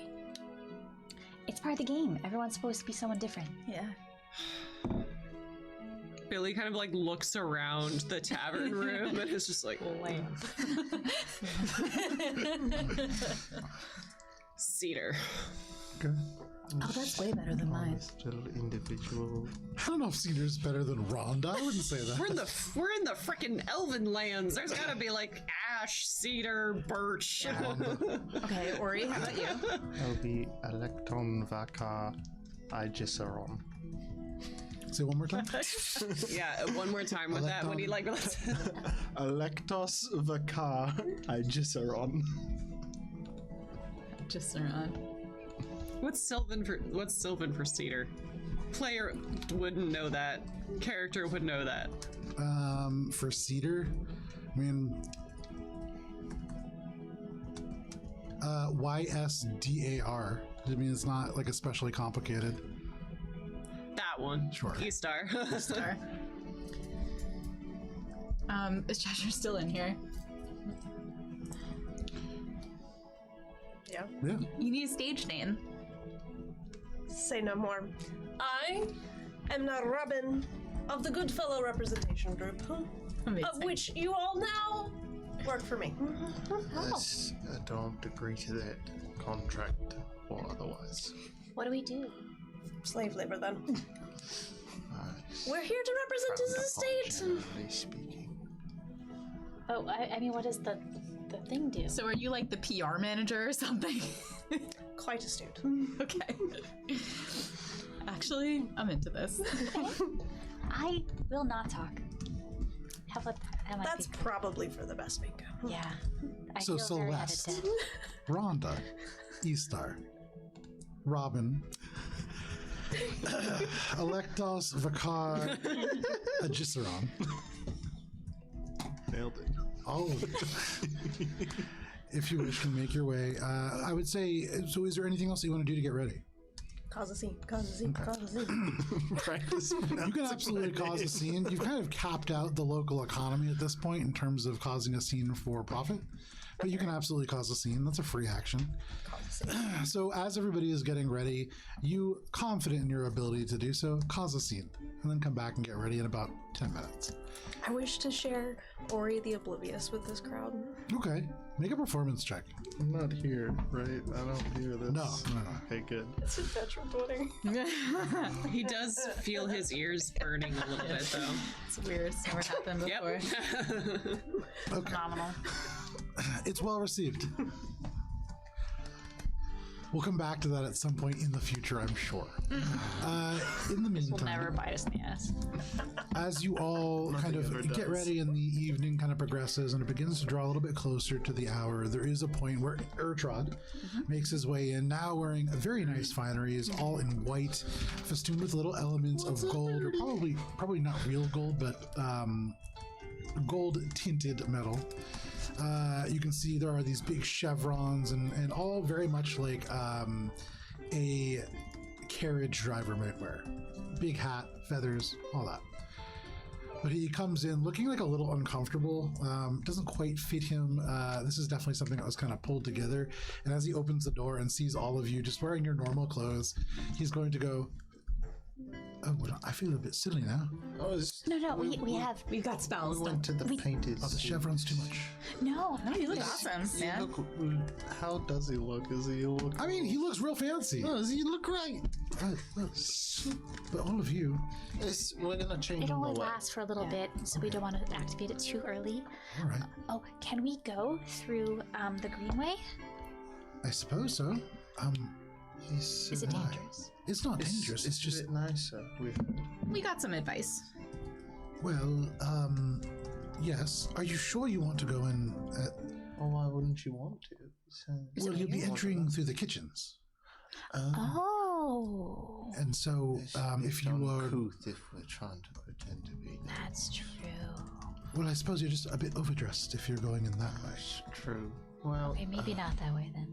It's a good idea. on but the way we've already out, got though. her. It's Yeah. all right. Maybe out. at the end. Yeah, we'll pick us meet up you. at the Okay. kitchen exit. And actually, Well- is probably where we will have to leave. That's true. Yeah, we're gonna be. It's good to know. There are not many exits in most of these buildings along that road, so All right. Well, that's good. So, we'll meet you there, okay. and hopefully that will work out the way that it was intended, and we will have no horrible repercussions for this choice. Sounds good to me. It's very nice in there. Good. He kind of like shuffles up his jacket and walks out, and I guess you guys are walking to the party. No. I thought he had a carriage or He something. did. He's gonna go wait for you guys at the exit. Oh, he's bringing the carriage. When it's time to no. leave. Gotcha. He brings us, drops us off, and then takes the then carriage goes I out. was like, Yeah. yes, if you guys want to walk. That's No. fine. He's gonna bring us there in the carriage, then go like Okay, park the carriage near the gotcha. kitchen. He's gonna drop you off, and he's gonna go wait Bring around us back. around, drop us off, and take it out back. Yeah. Okay. Cool. No problem. So if you want, you can get aboard on, this nerd. carriage. If you go outside, beautiful carriage, designed for about 6 people. There's 2 benches on either side when you walk in the midway. Oops, excuse me. It is covered, and so there are curtains that you can pull down or like pull aside to peek out if you want. And there is a little slot that you can open to talk to Urtrod as he like directs this team of 4 horses in the front. You begin to get off on your way. While we're getting into the carriage, Sure. do we? Billy's gonna kind of just like look casually around Make a to see if perception there's check. anyone watching us. Yeah. Oh. Eek. 2 overwhelmed with the sight of this carriage, apparently, because that was a 15. It's a pretty nice carriage, and as you're looking around, you get in, you sit down, and it's soft, and you like look up, and there are all kinds of little swinging like beads and bits of glass, or maybe even real crystal, and so it is a little distracting. You don't see anybody who's looking after you. You see Crispy, who just kind of like waves to you. Worried about Crispy. Yeah, but aside from him, nobody Crispy's all right. We love Crispy. Oh. Airtrod, can he hear us as he's driving a carriage? Yeah, he just kind of turns back around. Yes. From the exit that goes through the greenway, is it possible? Can you see the mansion, the estate from there? Yes. Like the walls and stuff? Oh, of course, yes. Okay. How about if you see on the back wall by the where we would come out a flaming heart? You just book it because everything has gone to such shit that we don't want you involved. It seems like a lot of effort to make it into a shape. If the building's on fire, I'm just going to leave, I think. No. Like the building is gonna be. It'll just be like a little like decal or painting on the outside. Okay. He just kind of nods and goes, "That's very strange, but okay." I figured just in case we don't want him involved. He seems like a nice guy. He does seem like a nice guy. I'm still here. Hello. You seem nice. Thank you. You shut it. It gets a little quieter. You seem nice. Don't listen. You make your way, and this is a very interesting trip because you make your way down the Warm and Welcome Way, and you've been through some of these side streets, but as you make your way down and you feel the ring getting a little bit tighter, suddenly you emerge from between the magical bits of emerald, and you find yourself in a place where you can look straight up, and here at like 5, 6 o'clock at night, it is the same kind of beautiful astral eclipse overhead, and you can see straight up past, hundreds of feet of magical emerald. There is like a clear ring that goes around what is the central part of the Emerald Spire. And this is the Phase Obelisk, the central part of this entire city.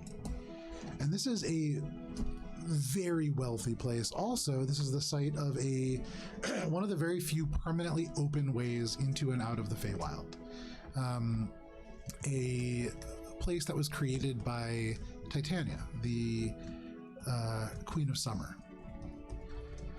So you make your way through. This is a very prestigious residential street, is Wolfsbane Boulevard, one of the spokes that connect to the main wheel of the kind of layered structure of the spire. The walls here are opaque emerald, They're dark green, and here and there are bits of enchanted moss with tiny little microscopic flowers that span the ranges of purples, greens, whites, yellows, and silvers, and they cling to the walls, and large clusters of like brick pillars that seem to separate the walls of the properties. There are a few other similarly austere mansions to the one that you are all approaching towards the end of the street, but as you approach, is there anything that you're doing before you kind of get to an area where you can see like other carts and people begin to gather? Yes. So as we get close, like basically right before we're in a space where like anybody might notice us in the carriage, Okay. I'm gonna say to the group, okay, so let's get ready. Let's like put on our outfits or whatever. Boop. And then I'm gonna say to Minka, okay, I think it might be time to cast that spell that's gonna help us be stealthy. Are you pressing that little boop? Yeah. Okay, cool. You tap yourself, just feeling like this is the right thing to do. That's where they tapped you. You tap yourself on the nose. And Rhonda, suddenly your hair just flots out and you feel it almost like wrap around your face, and there is and as the hair goes away, you are wearing a mask. Nice. You can feel as it like touches your shoulders, it's like that triggers something that ripples down your body, and looking down, this like gossamer green gown, and you're like, oh, I can't move in this. And as you move, the dress kind of parts. These are huge. This is like a pantsuit essentially that looks like a dress, but you can certainly move like however you really need to. Incredible. Yeah. All around the back of it, although kind of hard to see, you have to like move and kind of keep turning and like clopping around to see it. There is not like a trail, but the back of it looks like across mostly like greens and yellows, but different kinds of leaves. And so this just falls down the back and very like foresty looking. At the same time, it is all of like a congruent kind of silk fabric. And so like absolutely like it's like somebody wove photorealistic silk leaves. I make a mental note to find a way to obtain this outfit like permanently. In real life, just mental notes, store that away. Peplum Palazzo It sounds pantsuit. so amazing. Was, Look, Billy, look. glad it's so well received. It's Cara made it. says. So you now look like that, Yeah. full in this like room with everybody else. Just I'm wearing normal imagining in the clothing. carriage, it's like, Yeah, absolutely. Everybody gains about like 20% volume. When she touches her nose, I imagine like Billy sitting next to her in the hair, like. Yeah, absolutely. is anybody else gonna? I'm not gonna do this sneaky Okay. thing I yet. want to, before I want to conceal weapons on my person so that they are discreetly like underneath my. Not even gonna ask. Make a sleight of hand check. And you can draw those out of wherever you decide to hide them later. Nice. Okay. Cool. Do I think that my staff is gonna get like taken away? You haven't been to a I fancy hadn't really party thought about it. before. Yeah. Okay. Well, we'll just go with it. So I'll do that's the game. 25. Old man with his And walking I'd like stick. to keep my short sword, like dagger size one. Wrong without my stuff. kinda like Well, I'm going to the ring anyways. lower half of my leg. Hold on that for a second. So you can certainly do that, and that can absolutely be what you choose, but just hang on. Okay.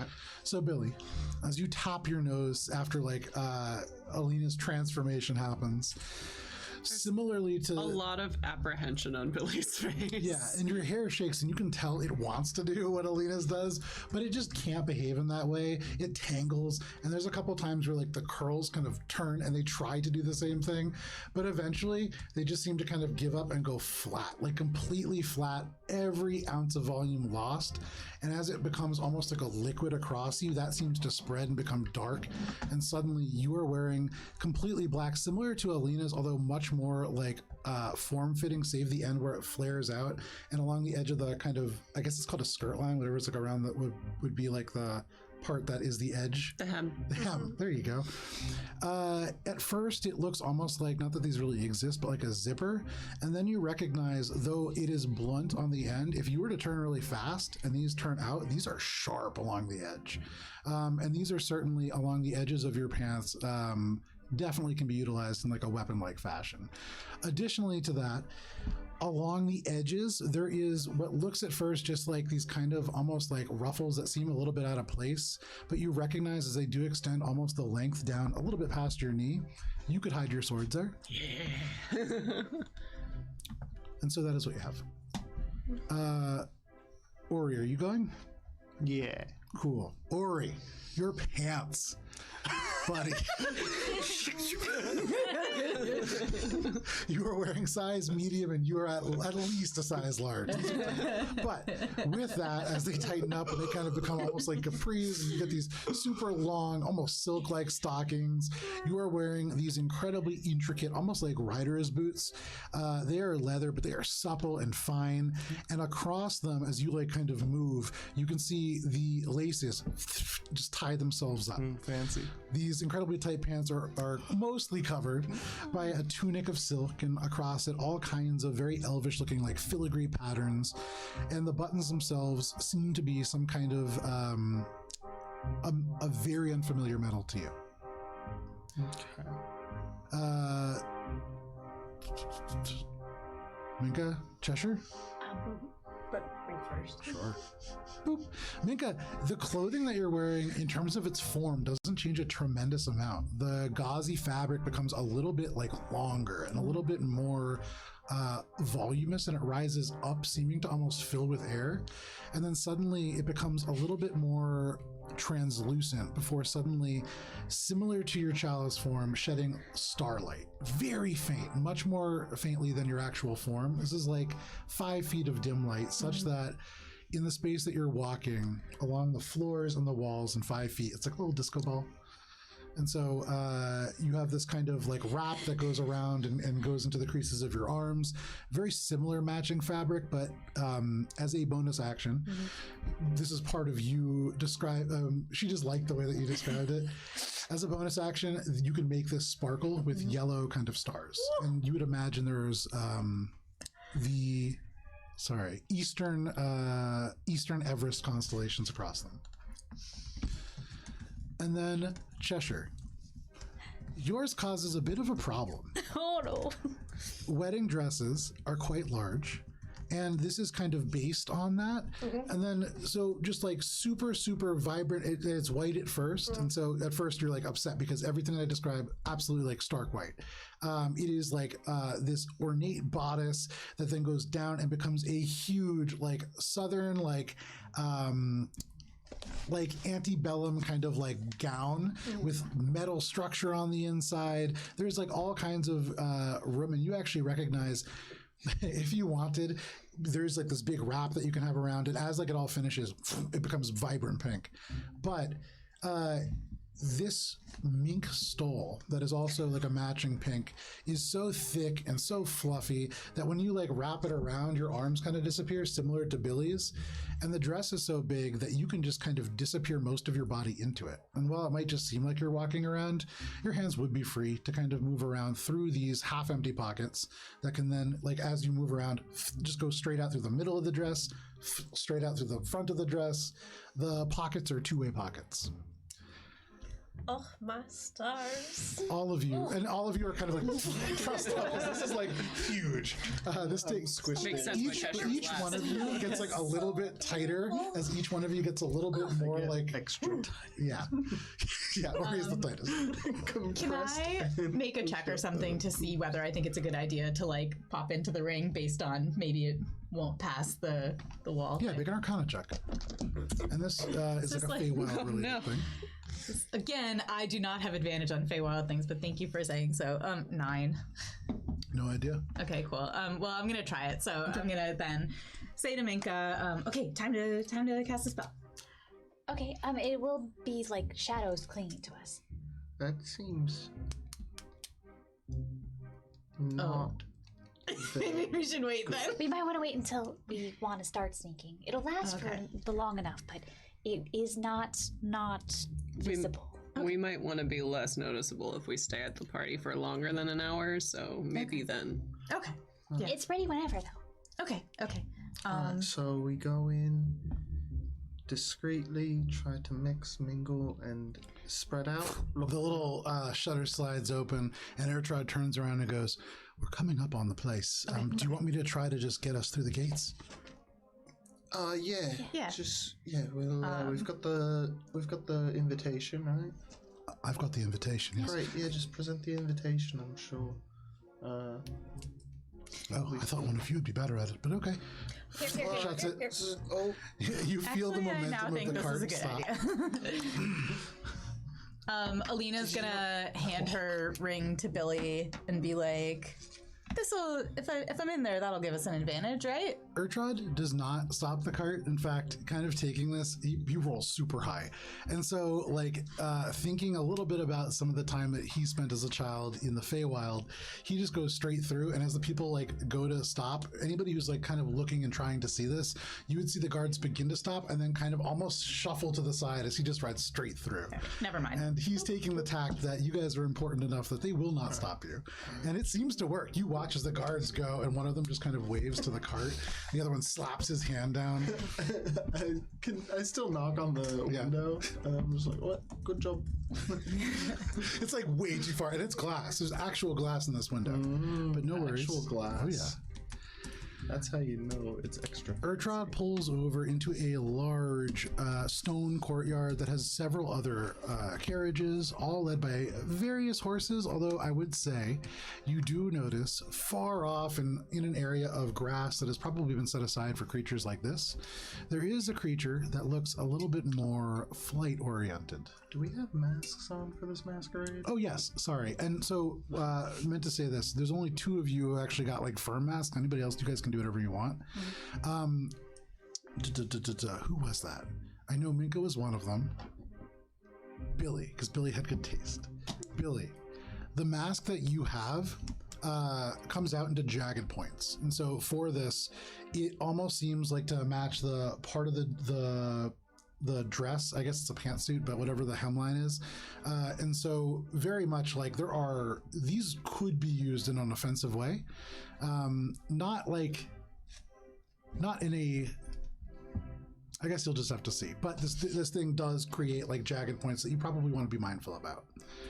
And then for Minka, Minka, very simple, like just covers the nose and the eyes. But as you wear this and you put this on, and it is just like a similar to your own skin tone, but a little bit more tilted towards the purple.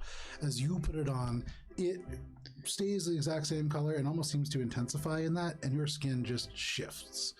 And thinking about it, is there a color that you think of as you see your skin just become a radiant hue? Should we just kind of think of the sky and just think it would probably just be like white? Cool. Ding. Porcelain white Minka. And you can see all of the color of the skin seems to absorb into this mask, and so it becomes like this vibrant, hard to quantify color, because skin tone, not really something that should be on a mask, but there you have it. You no longer look like an air genasi, which for you, as one of the people who stands out a little bit more, probably a good thing. Do the rest of us have masks? Yeah, and so, but those were the only 2 that had some kind of a mechanical part to them. For the rest of you, you're just kind of like, oh, whatever. And so, or like something that specifically she was like, okay, and just kind of wasn't super inspired by. Color-wise, I think Billy's mask is like really like mirror reflective surface. Alina checks her makeup. Everyone can like look and see what their masks look like. Yeah, no problem. So you turn around, everybody starts like tugging your mask around to like look in. People are just touching By the things up. spikes. Exactly. Careful, sharp. But before too long, Ertrod goes around and opens up the side door, and you can see there's other people heading off and into this place. But for you all setting sight on this for the first time, the Lunsundre Estate is built of smooth gray stones, massive 2x5 foot blocks, and other sorted kind of like shaping stones that make 2 stories of this structure, although there is a small tower that seems to extend from the northern part. The first floor is level with where all of you are kind of pulling up to. You can see from the front windows, there's definitely like a reading room or a library perhaps of some kind. But in front of this place, there are 2 guards standing right at the door. Give me 1 second here. There are a few greystone steps that go up to a silver decorated wrought iron railings and handrails that lead up to a massive set of double doors. And here there are posted a pair of guards. both of whom are elves, although they do wear full plate mail with masks down. You can see there's shields on their back and swords at their side. The doors are open and you can hear music coming through. But that is just kind of off to the front. And then for all of you, I would say looking into the windows closest to you, you can see a variety of statues in this long extended room, and then like a staircase that goes up to the second floor. There's some windows further along to the north as well. But right now you're standing right on, or you're in like you're in a parking lot essentially on the southeastern corner of this building. Getting out first. Okay. And assuming the role of the head of this group. Okay. Confidently marching forward whether anybody else is getting out or not. Okay. Follow. Do we need the invitation? I mean, Urdrad still has it. He hasn't given it to you, so probably not. Oh, okay. That's fine. But you can take it if you want, probably. Telepathically to Petal, I'm just gonna be like, okay, here we go. So just like try to pinpoint as best you can where the field is coming from, and then just tell me, and then you can leave, and you don't have to stay and like die. Okay. Okay, that was the plan we made. Yeah, but you just made it seem really scary. No, you'll be fine. You'll be great. Okay, I'm going in. How do you feel? Here, as she like takes off towards this place. Okay, thank you. She says, "Not great. This doesn't seem like a great plan. It doesn't really seem like a plan at all. I'm going in." And she goes in through a window. As she does, Petal is dead. No. Almost like she hits an electric fly swatter. Yeah, I mean, because it deals a minimum of 1 point of damage. She has 1 hit point, right? She has 2 hit points. Ooh, so Oh, she might just be like, oh my god, I'm electrocuted. I'm crispy. she takes 1 point of damage. And so she right off the window, and like from her point of view, she's like, ow, they're looking at me. And like, it's not that they're looking at her, but they're looking at the window where like there's just a foom and nothing there. You can see like all of you peering over and looking, this person in like an alligator, like a black and gold alligator mask, just trying to like look at what just hit the window, and the snout of it just keeps dun, dun, dun, as they try to peer through. So is she, what does she say after that? Like, is she okay? My nose, I can't go through it. Okay, well, you tried. Good job. You don't have to, you're okay. I can't go in. No, I know. So you can just go pop back to your dimension. See you later. Disappears. After all of you, I suppose. Still confidently walking in. Cheshire, you walk up these few gray stone stairs, and make a persuasion check if you're just gonna walk in like you own the place. Let's say dirty 20. A dirty 20. One of these guards kind of like leans over and just says, "Do you have any weapons on you?" Certainly not, good sir. Here for the entertainment. You wouldn't mind, of course. We need to check everybody. Well, He turns and just goes, "Vonwith," and this other person just scutters over and with a 10. No matter what, they find nothing. They're very respectful. It's like mostly this is just like we need to make sure everybody knows that like they're comfortable and like they're safe. This is really kind of for show, and you make your way in, no problem. the rest of my associates are coming along. You will find them no other trouble. Well, we still need to check just to be sure. Of course. All of you kind of making your way up, you can see this other guard, his hands outstretched, just ready to grab all of you. With his check, is anybody opposed to this like very, very mild search? No. Having seen what Cheshire went through, Billy's like less opposed to it, but the grabby hands like, ugh. Yeah, he kind of goes like that, and as he like touches the hem, ow. I'm like low-key stink-eyeing all of them. He just looks Over at the you and guy's just goes, "Go shoulder." through." He just like sucks the blood off his finger and like. You are wearing the weapon, okay? So it's like with the way that it looks and the fact that the edge is rigid, it looks like a dress. And so like, how could you really hide anything in a rigid bottom dress? But he doesn't know. That's it. He rolled a 10. So all of you make your way in without any problem whatsoever, kind of led in by Cheshire's the gall, by the audacity. The of audacity. Cheshire. You make your way, 1 second here, into the foyer. The audacity is plumping up the hem. The foyer is a sweeping white marble space, so the floor here is flecked with inclusions and veins of black marble and gold. There are tall there's tall Carls. There's a guy named Carl, he's real tall. There's tall columns that rise up with ornately carved curls of marble that have glass stars hung from their tips at different heights, each of which is lit by a single glowing mote of magical light. There are portraits of elves on the walls here, and in the center of the room, a grand piano, covered in rose petals, is being played, although at the moment seems to be taking a break. A shirtless man, wearing fine, tight, though not as tight as Ori's, silvery leggings and a silver masquerade mask with white and black feathers that flutter away from the edges of the mask past the ears and neck. There are a couple other guests here. You can see obnoxiously wealthy people, all of them. You see an individual in an emerald green gown with pale green pearls that serve as almost buttons down an asymmetrically cut frock. She wears mint green elbow-length silk gloves, a mask that looks like a sly rabbit. She seems to be pretty drunk and is kind of like talking to people. Through the foyer, you can see a massive ballroom. And this seems to be where most of the action is happening. There is a marble stage, and on it you can see there's a band that is playing. You can see a satyr, a dragonborn, a couple of elves. They're playing a variety of instruments at the moment, and you can see actually there seems to be a jester who is going around like entertaining people. All of them, with the exception of the bards, wearing masks. And you can see a whole bunch of other people in this crowd. Billy, you see someone who dresses very similarly to you, which is like a little startling considering it's very much it's a statement piece. My look. But you can see all kinds of things through there. And here, unlike other places, you can see this individual wealthy enough to afford to grow elements of this emerald up and through his mansion. And so there are statues of this emerald that kind of come out into different crystalline points here and there. Fancy as fuck. Yeah, for sure. So fancy that the chairs here, not just wood, many of them painted like gold or silver, probably with like real metal included in the paint.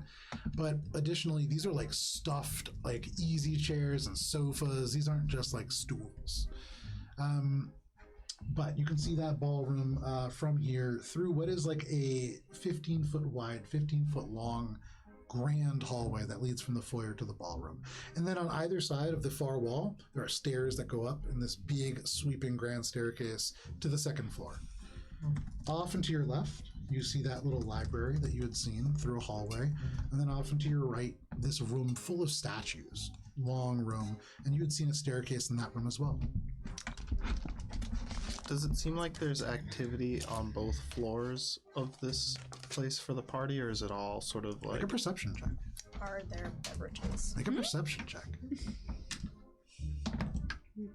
Billy like narrows her eyes at the one who looks like outfitted similarly to her. Make a perception check.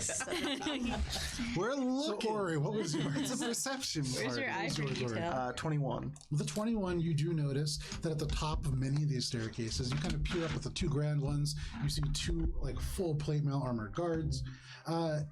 You look over and kind of like it's about 30 feet down the hallway to the statuary. Do you want to go over there and kind of like peek down the hallway there? Yeah, sure. You go over, you peek down like many statues, both mounted to the wall, all kinds of figures. And up the staircase, you see similarly a guard. And so probably around the first floor, the second floor, probably more residential. Right. And how crowded is it in here now? Relatively crowded. Okay. There are a lot of people here. What was your roll? 17. With a 17, there are people walking around with all manner of refreshments. There is champagne. There are all manner of... Give me 1 second here. This individual must have a truly massive wine collection. You see reds from Mithelstein's northern coast. You see sparkling whites imported from the Republic down south. There are even further south than that. You see almost unmistakable the orange hue of Mithelstein's sin wine, which is dangerous to consume. S-N-Y? Oh yeah. S-I-N? S-I-N. And Billy, what was your check? 18. Give me 1 second here. I have so many guests written for this. I have dedicated a whole page in this notebook because my iPad is not here. So you see, this individual, as you get a better look at them, the dress, though completely like dark and black and has some of the same kind of silver sharp looking elements, it's a little bit more body hugging, and there is a deep notched V that shows a ruby pendant. And you see some kind of a castle depicted, like this ruby carved to form a castle. Clearly a castle. Make a history check.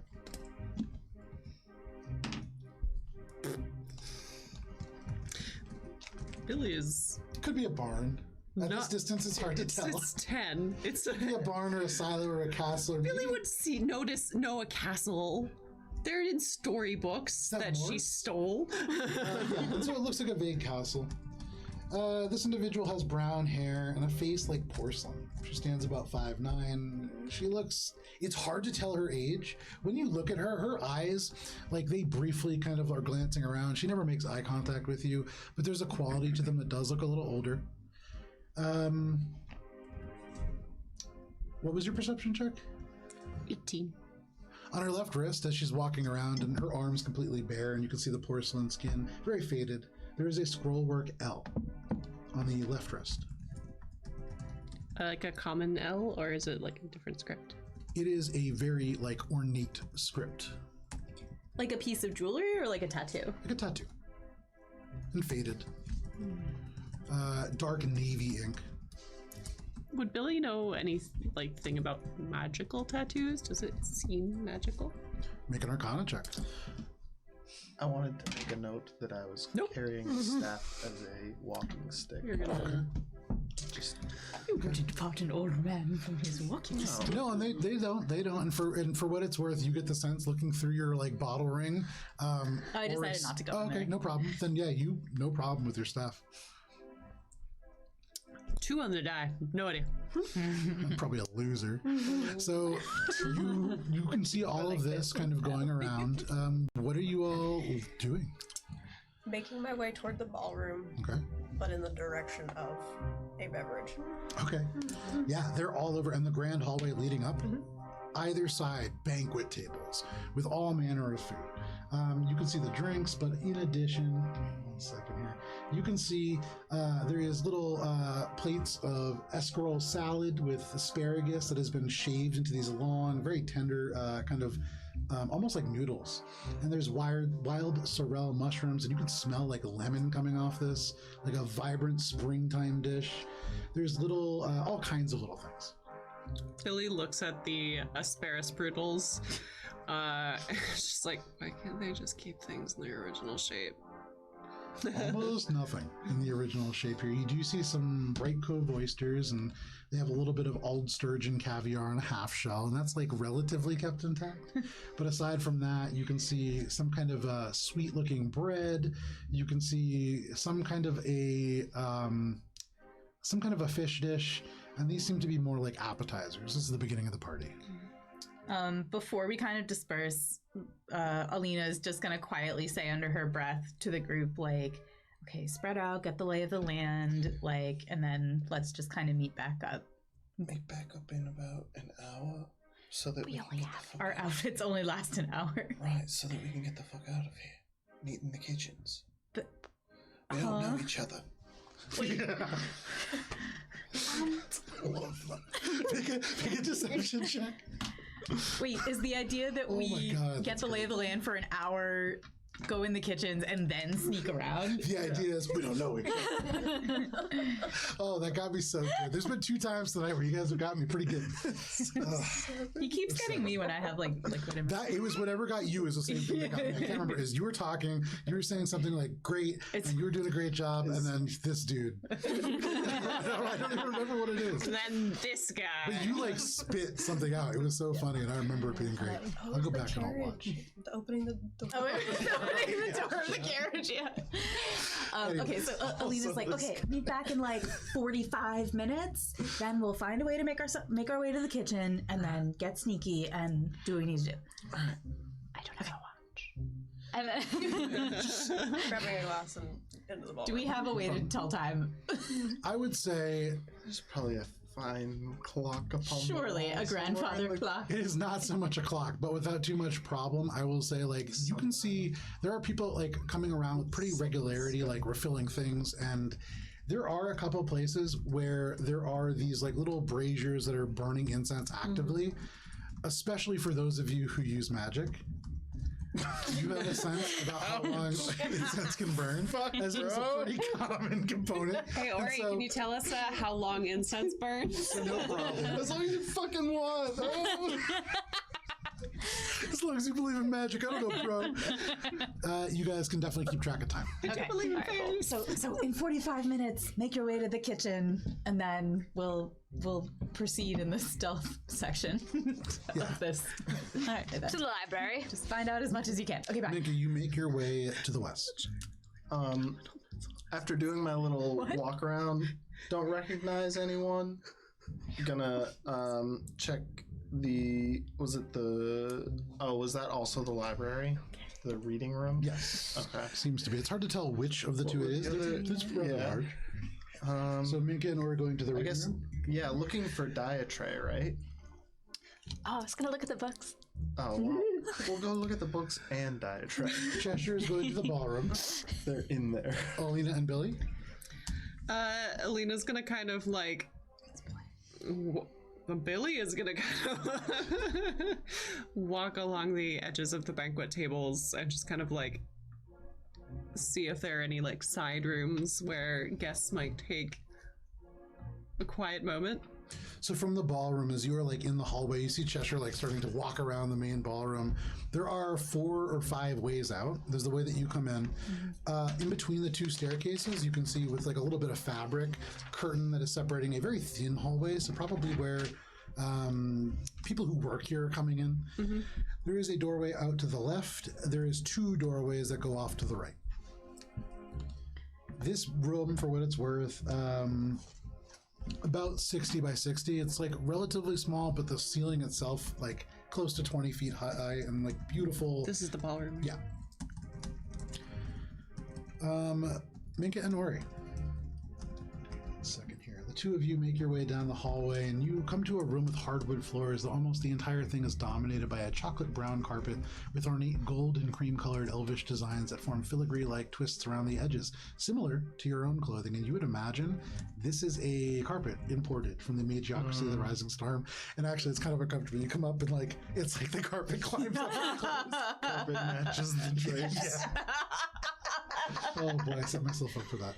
There's a simple globe of Albron, and you can see it is actually currently open to reveal a number of different liquors that are being served. There are many books here. You can see the walls here rise up to the full 20-foot height, and many of them completely stocked to the ceiling with books. All kinds of books bound in cloth, bound in paper, some that are a little bit more bare bones, some that are clearly very ornate. There's a number of people in here. You can see a person with graying hair who is wearing elaborately bunched golden pantaloons, high white stockings. Ori, as you walk in, he looks at you and just kind of nods. It's like this guy's got good taste. He has a mask that looks like an ent, actually, like a tree person's like hardened kind of visage. You also see a thinner than average dwarf whose beard is tucked in right now to the too large mask, which is maybe 16 different eyes mounted to all different kinds of angles. It doesn't make a lot of sense. It's more of like an abstract piece. What does he sound like? You also see another elf who, interestingly to you, this kind of like gives you a little pause about entering. This individual is an elf. They wear a fine split-tailed jacket and golden buttons. Their mask is out of a golden lion. They are almost certainly, as you look at the clothing and you see the way that they hold themselves, from the Magiocracy of the Rising Storm. And you hear that first person with the gray hair and that tree person mask, kind of a chinless individual. I'm telling you, it's the fracturing. And then the dwarf speaks up and he says, "Nah, see, that's where you're wrong. I heard 'twas the divine court. Chill folk trying to claw back some territory." And then the final individual, the one from the Magiocracy, says, "Fracturing is a myth. The sovereign of havoc is sealed away in the dome of Alnar. I've seen it." And then they kind of just like begin talking, but this is like a political discourse that's happening over here. Do I recognize the voice?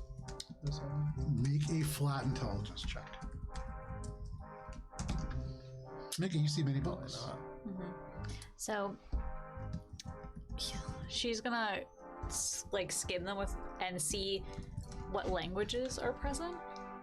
You see primarily common, elvish, however there are smatterings of infernal, draconic, gnomish. You see a good amount of halfling, but a lot of it is in common. Okay. Is there like a theme to them, or is it like a whole, like does he have like a particular interest in there, or is it just kind of like a full range? Make a perception check. Okay. Do I know anything about what they're talking about that I could conceivably insert Make an into this insight check. conversation without giving up the fact that I'm a fucking bumpkin? 16? A 16. With a 16, I mean, you see a lot of titles that talk about Dominion, and actually specifically about an area called Dark Meadow. Okay. You see a surprising number of books on knitting. There's a good number of books on owls, and then I would say a good shelf full of merchant principles and treaties of trade. Okay. And there's other stuff, but you know, as you get kind of like lost in those, you can't quite go into the higher shelves. 18. An 18. So they are talking almost certainly when they talk about something called the fracturing. That sounds maybe like culty, rebellion-y, something bad going on. That doesn't sound good. And then when this person says, "Nah, see, that's where you're wrong," the Divine Court and the Chill Folk. The Chill Folk is a kind of derogative way of talking about the Winter Court. And They're chill. But they're chill. different kind of chill. But the Divine Court is the Winter Court's kind of apparatus on Everest. It is microscopic compared to the other major powers, owing to the collapse of the Onyx Spire once its seat, very similar to the Emerald Spire. And so they're talking about something relating to that. What you might say to like interject yourself from that is tough, especially as you look over this individual from the Magiocracy. You don't recognize them, but there's something about them that you don't quite like. I think probably entering that room, then I'm gonna pause and just kind of hover towards It's one of those. Yeah, just kind of like hover towards the other end of the room and just kind of pretend to be looking at the other shelves while Minka goes about looking at the books, and then like once Minka leaves, just kind of like sneak out as well. As you're looking around, fly on the wall as possible. there is a hallway to the north, and this, after about 25 feet, leads to a brilliantly lit, another white marble room. However, there are staircases angled up from here. Or sorry, I'm looking at the wrong thing. You go down a dark, dimly lit You see hallway. teeth, nothing but teeth. You see through this a 2-story room, another one that has elements of stairs along the westernmost wall. You also can see there is a metal pole that goes from one to the other, very much like a fireman's pole, and it goes down into an indoor pool that is fed from the second story by what appears to be rain. It seems to fall down in gentle, measured drops. There is blue tile that is set around the pool where chairs and sofas are set for people to recline. And Minka, as you like follow Ori, kind of like, oh, I wonder where he's going. There are live plants in this room, though there is no natural light. All kinds of ferns, somehow maintained indoors or perhaps brought in fresh every few days because there's no natural light coming in here. The stairway wraps up and around the pole with dramatic blue painted steps of oak, and then you can see a few people kind of like in this pool wearing like full garb, like almost like the gowns themselves like floating, or like the tailed coats kind of floating in the water. People are drinking here. The individuals in here do seem a little bit more drunk. Billy, while you are like looking at this, and you, roughly this time that you're not aware that Ori is kind of walking into this room, that individual that you've been kind of looking at, wearing the black, you notice that she kind of glances over. She talks to people for a little bit and then sets her glass down and heads off to the west. Ori, in that blue room, you see an individual enter wearing all black. They are the same person that Billy just saw, and so I'm not going to describe them again. But you see the same kind of like ruby pennant. You can see the same scrollwork L on the wrist. That's what you see. Do I recognize this person? I don't think you recognize this person. Are they like beelining towards me or something? No, they just enter the room. Oh, okay. Yeah. So, yeah. So, okay, not suspicious or anything though? Make an insight check. Is this diatribe? People are just moving around in a party. I don't know. That's what people do. Is this the purse? Is this the MacGuffin? She got That meme with the butterfly is this. large description like that. So we'll get back to that. Cheshire. Nice. You are in We the got a wheel. ballroom. Okay. Oh, Cheshire. but Olive put rules in place. Oh, no. I'm not going to read those. It's about NPC. You gotta talk to an NPC. She wants us to ask NPCs or ask to dance. an NPC to dance, or especially. Oh, I got you. I had a 27 for my insight. Okay. With a 27, Suspicious? Diatre? Who is this person? so you've heard of, first of all, Diatre has had masculine pronouns, and looking at this person with the deep plunging V and the skin tight black dress, I mean, you can't tell 100%, but it doesn't strike you, especially as this is one of the very few people who isn't wearing a mask. And that in and of itself, like that kind of jars you because you didn't notice that at first.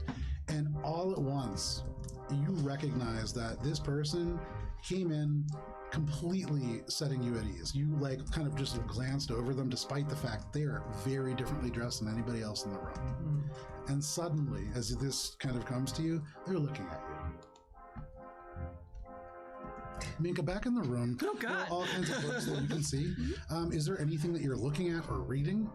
So, she'd kind of like skim the shelves and try to find a particularly ornate one in Elvish. Okay. And then see if anyone notices if she like tries to like take a look at it. See if anyone cares. And, well, nobody seems to notice these three gentlemen. Like one of them, I would say the one with this kind of rabbit-looking mask glances over at you, but seems to almost completely ignore you, looks at your hands as if like seeing if you're carrying drinks, and then is like, nope, goes right back to the discussion. And you can go in and just pull out books if you want. Yeah. This shelf, looking at one that is primarily Elvish, you're looking at a whole bunch of books about something. Well, you have two options here. There's a whole bunch of information about Dominion in this area around Dark Meadow and something called the Greyfang Incursion. And then there are a surprising number right below that, the bottom two shelves, of horror stories. A lot of dark material here. Taking a horror story. Yeah, sure. You just right back into your hands. You could tuck that away for later if you want. No problem. Pockets. Yeah, you have many pockets and easy to disappear into. Billy and Alina, the two of you in this grand hallway leading into the ballroom, you see Cheshire walking in. And Cheshire, for you, as you walk in, you see all these bards off in the corner. You see these like big sculptures of emerald. Everybody in here like filthy, filthy rich. You look around and seeing almost immediately the filthiest, richest person using this wheel off in the far northwestern corner. Sweating gold coins. Seated in one of two thrones, the other of which is empty. An individual who is an elf, incredibly pale. This is somebody who, looking at their skin, seems to be wearing like crushed gemstone as their skin glitters ever so slightly. You can actually see, even through what is clearly like makeup powdered on it, slightly bluing veins, like maybe there is some kind of a health thing happening between where like the sleeve has a little gap into these dark silk gloves. The face that they have this mask seems to be almost bored, like a very, very simple but crafted out of gold, just bored face. And they sit in a posture that does look quite sad. This person in like the seat of honor in this room, and almost certainly this is Dietrich Lunsundre. I am going to schmooze Okay. while doing this, collecting information about interesting people and interesting items. Okay.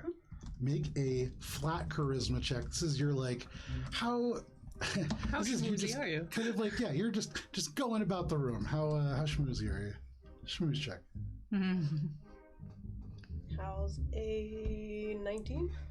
A 19. With a 19, you walk straight past what is like a table that is being set up for probably more like main courses, and right over to this servant's entrance.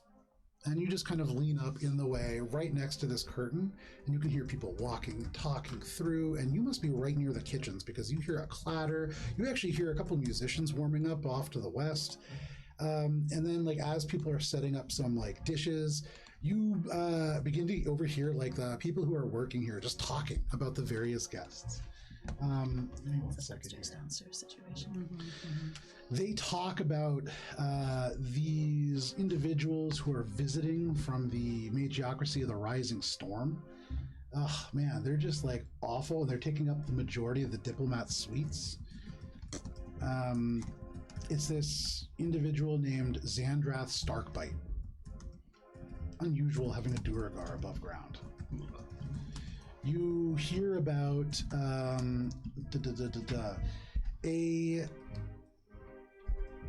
you hear about an individual who has traveled from Dominion. And this is an individual who, every time somebody mentions them, it's almost like they get kind of distracted. And it's weird because when people talk about her, it's like this, have you seen that woman in black? And then you see people turn over and they're like, her? And they point over at Billy, and then they're like, maybe? And like they seem a little confused. But it's somebody who is from Dominion. And I would say with the 19, you don't quite get a name. You hear about there's a like who's on first situation that's happening because people are talking about a tiefling named Hello. And they're going up, and there's like another tiefling who's there. You can see she's wearing like red dress, like gold bangles, and somebody goes up and they go, hello? And she's like, hi. And they go, no, are you Elle? And they're just like, it's very confused. That's what you hear. Comedy. Any items of interest? In this room, the room that is filled with bards and people who are dancing and so crowded, there's not a lot of like gossip here happening, and these are the people who are working like in the back, and so they're mostly talking about how annoying people are. They're talking about how the person who is coming in from Mithelstreen, everywhere that they go, damp. And it's just so annoying. Like people have had to go and like wring out all of the throw cushions in the foyer at least twice. Probably just getting into the pool again and again. People complaining about little things like that. So, in my schmoozing and making my way around the hall, at some point I do want to kind of tuck myself in the corner and make use of this monocle. Okay. Discreetly. We'll get back to that in a second. Billy and Alina, you can see Cheshire walking around, kind of just like listening in, and then just goes and posts up in like a little nook for a little bit. What are you doing? Billy sees that these two have headed off towards the western hallway. Billy kind of like nods to Alina and heads off towards the eastern hallway. Okay. There are two eastern hallways. One is a little bit more north and one is south, and the one to the north does have a doorway that is shut. And so not like directly into the ballroom, you would need to travel past another door about 25 feet before the actual shut door. And there's a guard who's posted outside of that. It's like very early into the party. So Billy would probably take the open hallway. Okay. Yeah, no problem. no excuses for going down the wrong hallway. They probably no drunk wouldn't work. You walk down this open hallway. There is a queue because this is where the bathroom is, and so people are kind of lined up to this door. But through that hallway, you reach a T intersection, and to the left, you see another closed door, a guard outside, pungent from under this door. You've smelled this before because Ori oftentimes imbibes this stargrass. And actually, you can see the green painted room seems to be the source of this place. But a guard posted outside. Turning to the right, you can see the statuary. Billy's gonna head out to the statuary. Okay. Second, here's the big house. The statuary is a long hallway that has statues across its space. Several of the larger ones flank either side to make a 10-foot wide central path that eventually terminates in a staircase that goes to the second floor. The statues grow denser closer to the walls, with some of them mounted on pedestals and others affixed to the wall. You see all manner of things here. Is there anything that you're looking for or doing in particular? Billy's more like not so much focused on the statues as she would be like kind of pretending to observe and appreciate as she made her way towards the staircase. Yeah. I think if anything was like jarring, like aside from what I guess Billy would assume is the norm. So make a stealth check, as it seems like you're trying to sneak upstairs. And then you pass the main kind of larger statues. You see a weird looking kind of like wispy creature made out of marble, life-sized humanoid, but hard to really focus because you're making your way upstairs. You see a depiction of a water dryad carved from beechwood. You see what looks like a dragon, a huge sculpture that is probably about 10 feet tall. You see an abstract work that looks vaguely like a spider, and then you see like a nude, muscular elf man locked in combat with 3 goats. Maybe based off a real statue. Have you seen that one with the guy fighting 3 babies? I feel it's like the funniest statue. I'll send it to all of you Billy later. gets a little bit tripped up on that last one and is just kind of like stops and trips over her own feet because she got a 10 for her stealth check. Yeah, it's the struggle of Lashma Tintin, which is a you have no idea who that is, but that's what this is labeled. You stop and you're like, what the hell? And you like look up and down. Billy kind of like walks around it and is just like, what the yeah, it's weird. Like she's kicking a goat into the air. She has one that she's like swinging, and there's another one that's like biting onto her elbow. And she's trying to like shake that one off. Nice. Billy spends maybe a little longer than she should in this statue. Yeah, no problem. So we'll get back to that. It's like Laocoon and the snakes. Alina, you watch as Billy just walks away. What are you doing? I think that I'm gonna stay in the ballroom and try to coolly strike up some conversations with people about like, oh my gosh, this house is amazing, like look at the art, look at the architecture, it's so wonderful, and then oh, and that security system, how cool is that? And see if I can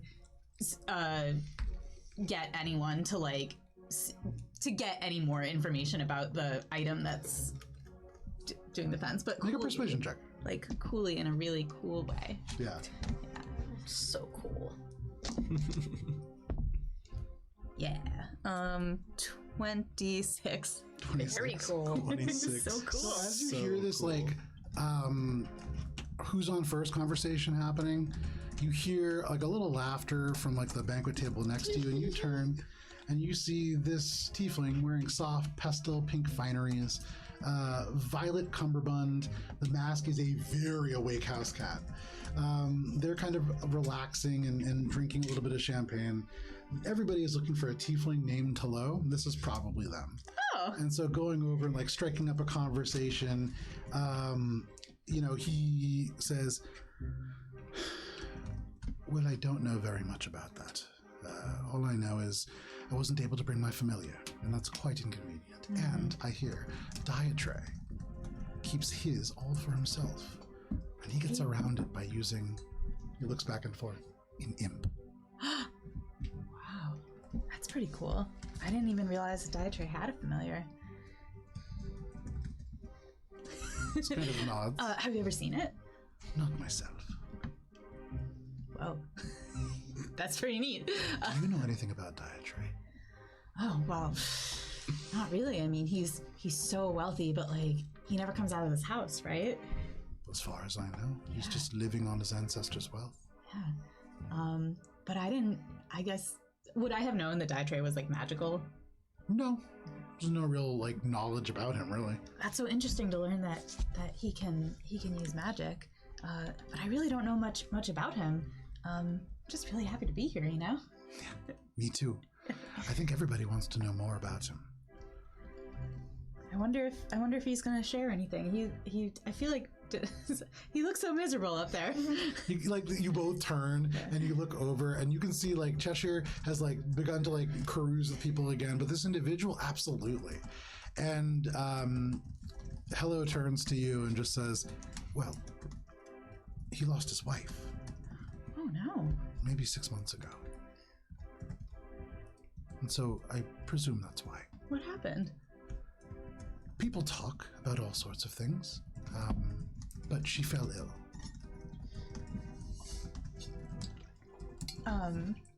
Yeah, no wonder he is cooped up in here. I wonder if he started therapy.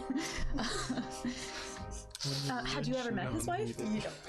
Briefly. Twice. What was she like? She was sweet. She was very nice.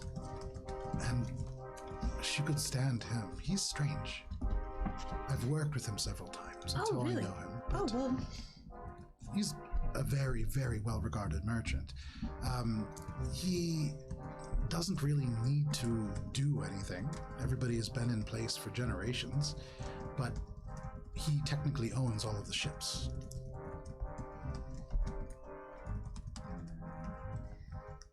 So, when you worked with him, like, what was that? I mean, I just really want to know about... He's so cool. Like, look at him. Like, what was it like working with him? You talk to him? You're standing on some of my work. And he kind of gestures down. You can see all these marble tiles. This is from Infiltrate. Wow. From my home. You're from Mithelstreen. Yes. Cool. What brings you here? Well, the party. But I'm a merchant of marble. It's harder to get in this continent than Mithelstreen. And while it's no dun gray stone, it is quite nice. I've always wanted to visit. I guess. So, you talking to Hello, Yeah.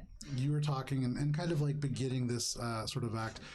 Ori, you were in this room, and this woman looking straight at you. What are you doing? I'm like,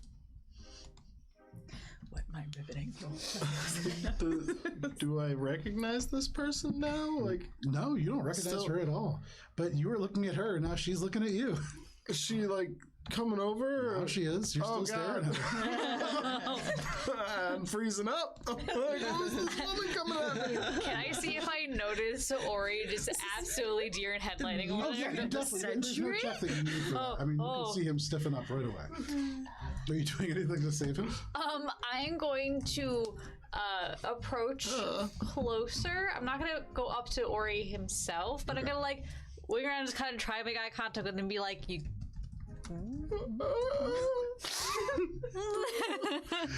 It's hard to tell, but you hear like a little gasp escape Ori, and then this individual reaches you. She stands directly in front of you, a little shorter than you, but she just kind of seems to nod, and then she says, "Do I recognize you from somewhere?" Not that I'm aware of. You just look so familiar. Make a... Give me 1 second here. Make a wisdom saving throw, please. Oh, God. Is it?